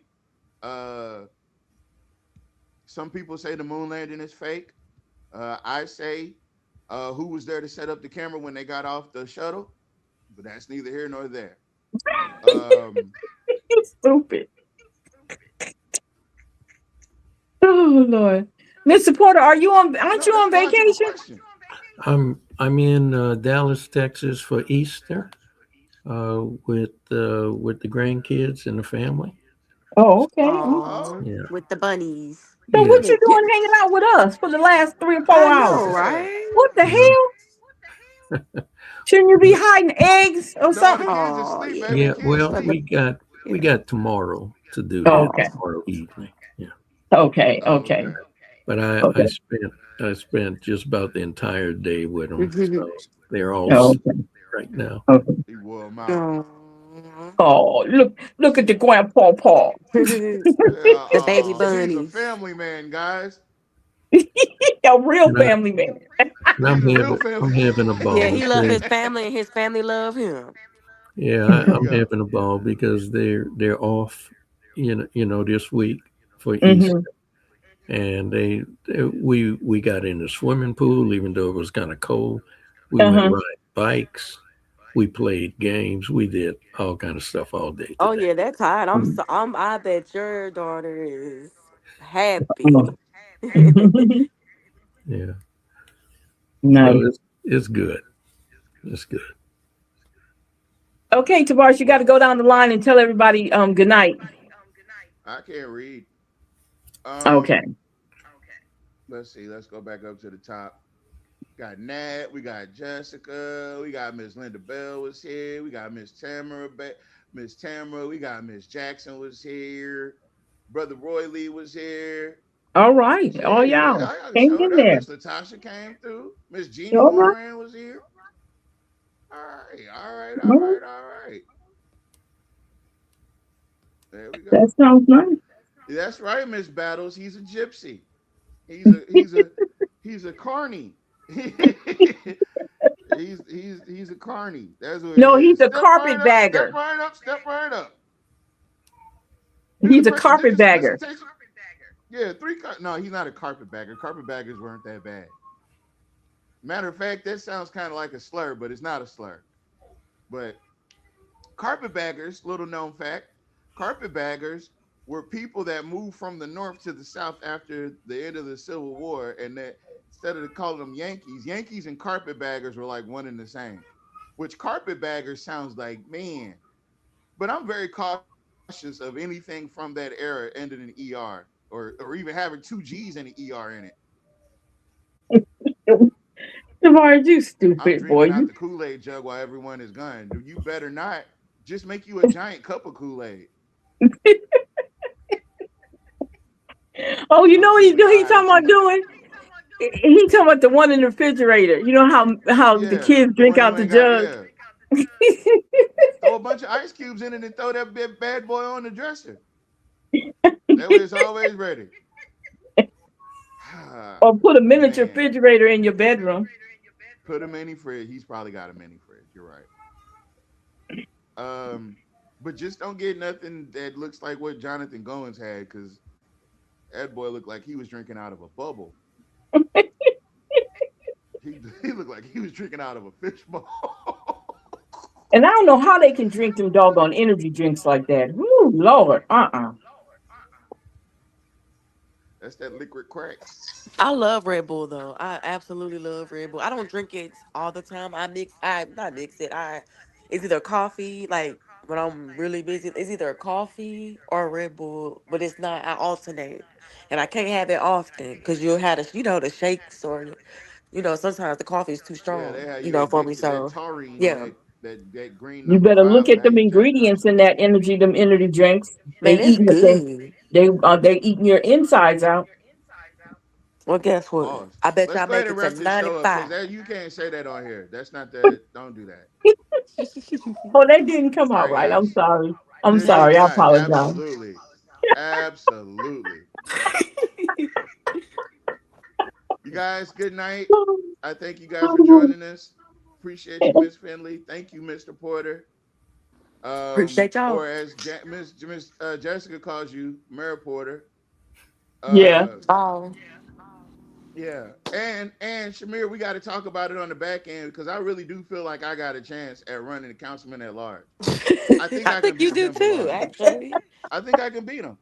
I think so. I Honestly, think on I some can real beat him. stuff, you We need to could, have a but super team. Y'all Mr. stupid. Porter, you he a want to be little on too our team? dangerous, and I don't have any bond money. And I'm gonna say that one Because we're all time. taking a run at this council. We're going to do something about it because we got to change the trajectory of Me and you Alexandria. ain't no Because right good. now it How looks like we he's can't loading conquer up the the world gun. together. We just Yeah. can't do it. It We looks just like he's can't do loading it. up that gun. He's just trying to He can't be figure out how stopped. many times you got to shoot. But yeah, it looks like Jock is getting ready to start shooting y'all, and people are gonna fall. And this fear mongering thing, like whatever happens, whatever narrative that people want to create around Jock at this point, because he's done all this fear mongering, I don't care. I don't care whether it's fact checked or not, because you sat up there and you threatened them people like you was some strong arm bully. And the one thing we don't like is bullies. Oh, brother Greg was in here tonight. One thing we don't like is bullies. And I feel like you tried to bully Mr.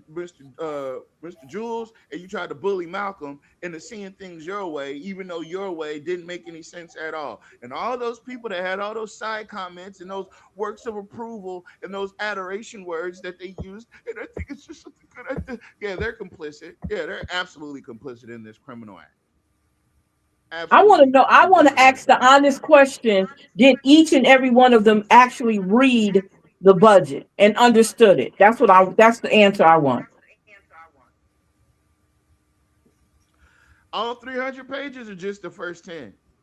I want. I want to know: did they literally do like Shamir did? That's what I want to know. Well, we'll figure that out next time on Dragon Ball Z. Good night, guys. Good night, you guys. Hey, I hit the wrong button.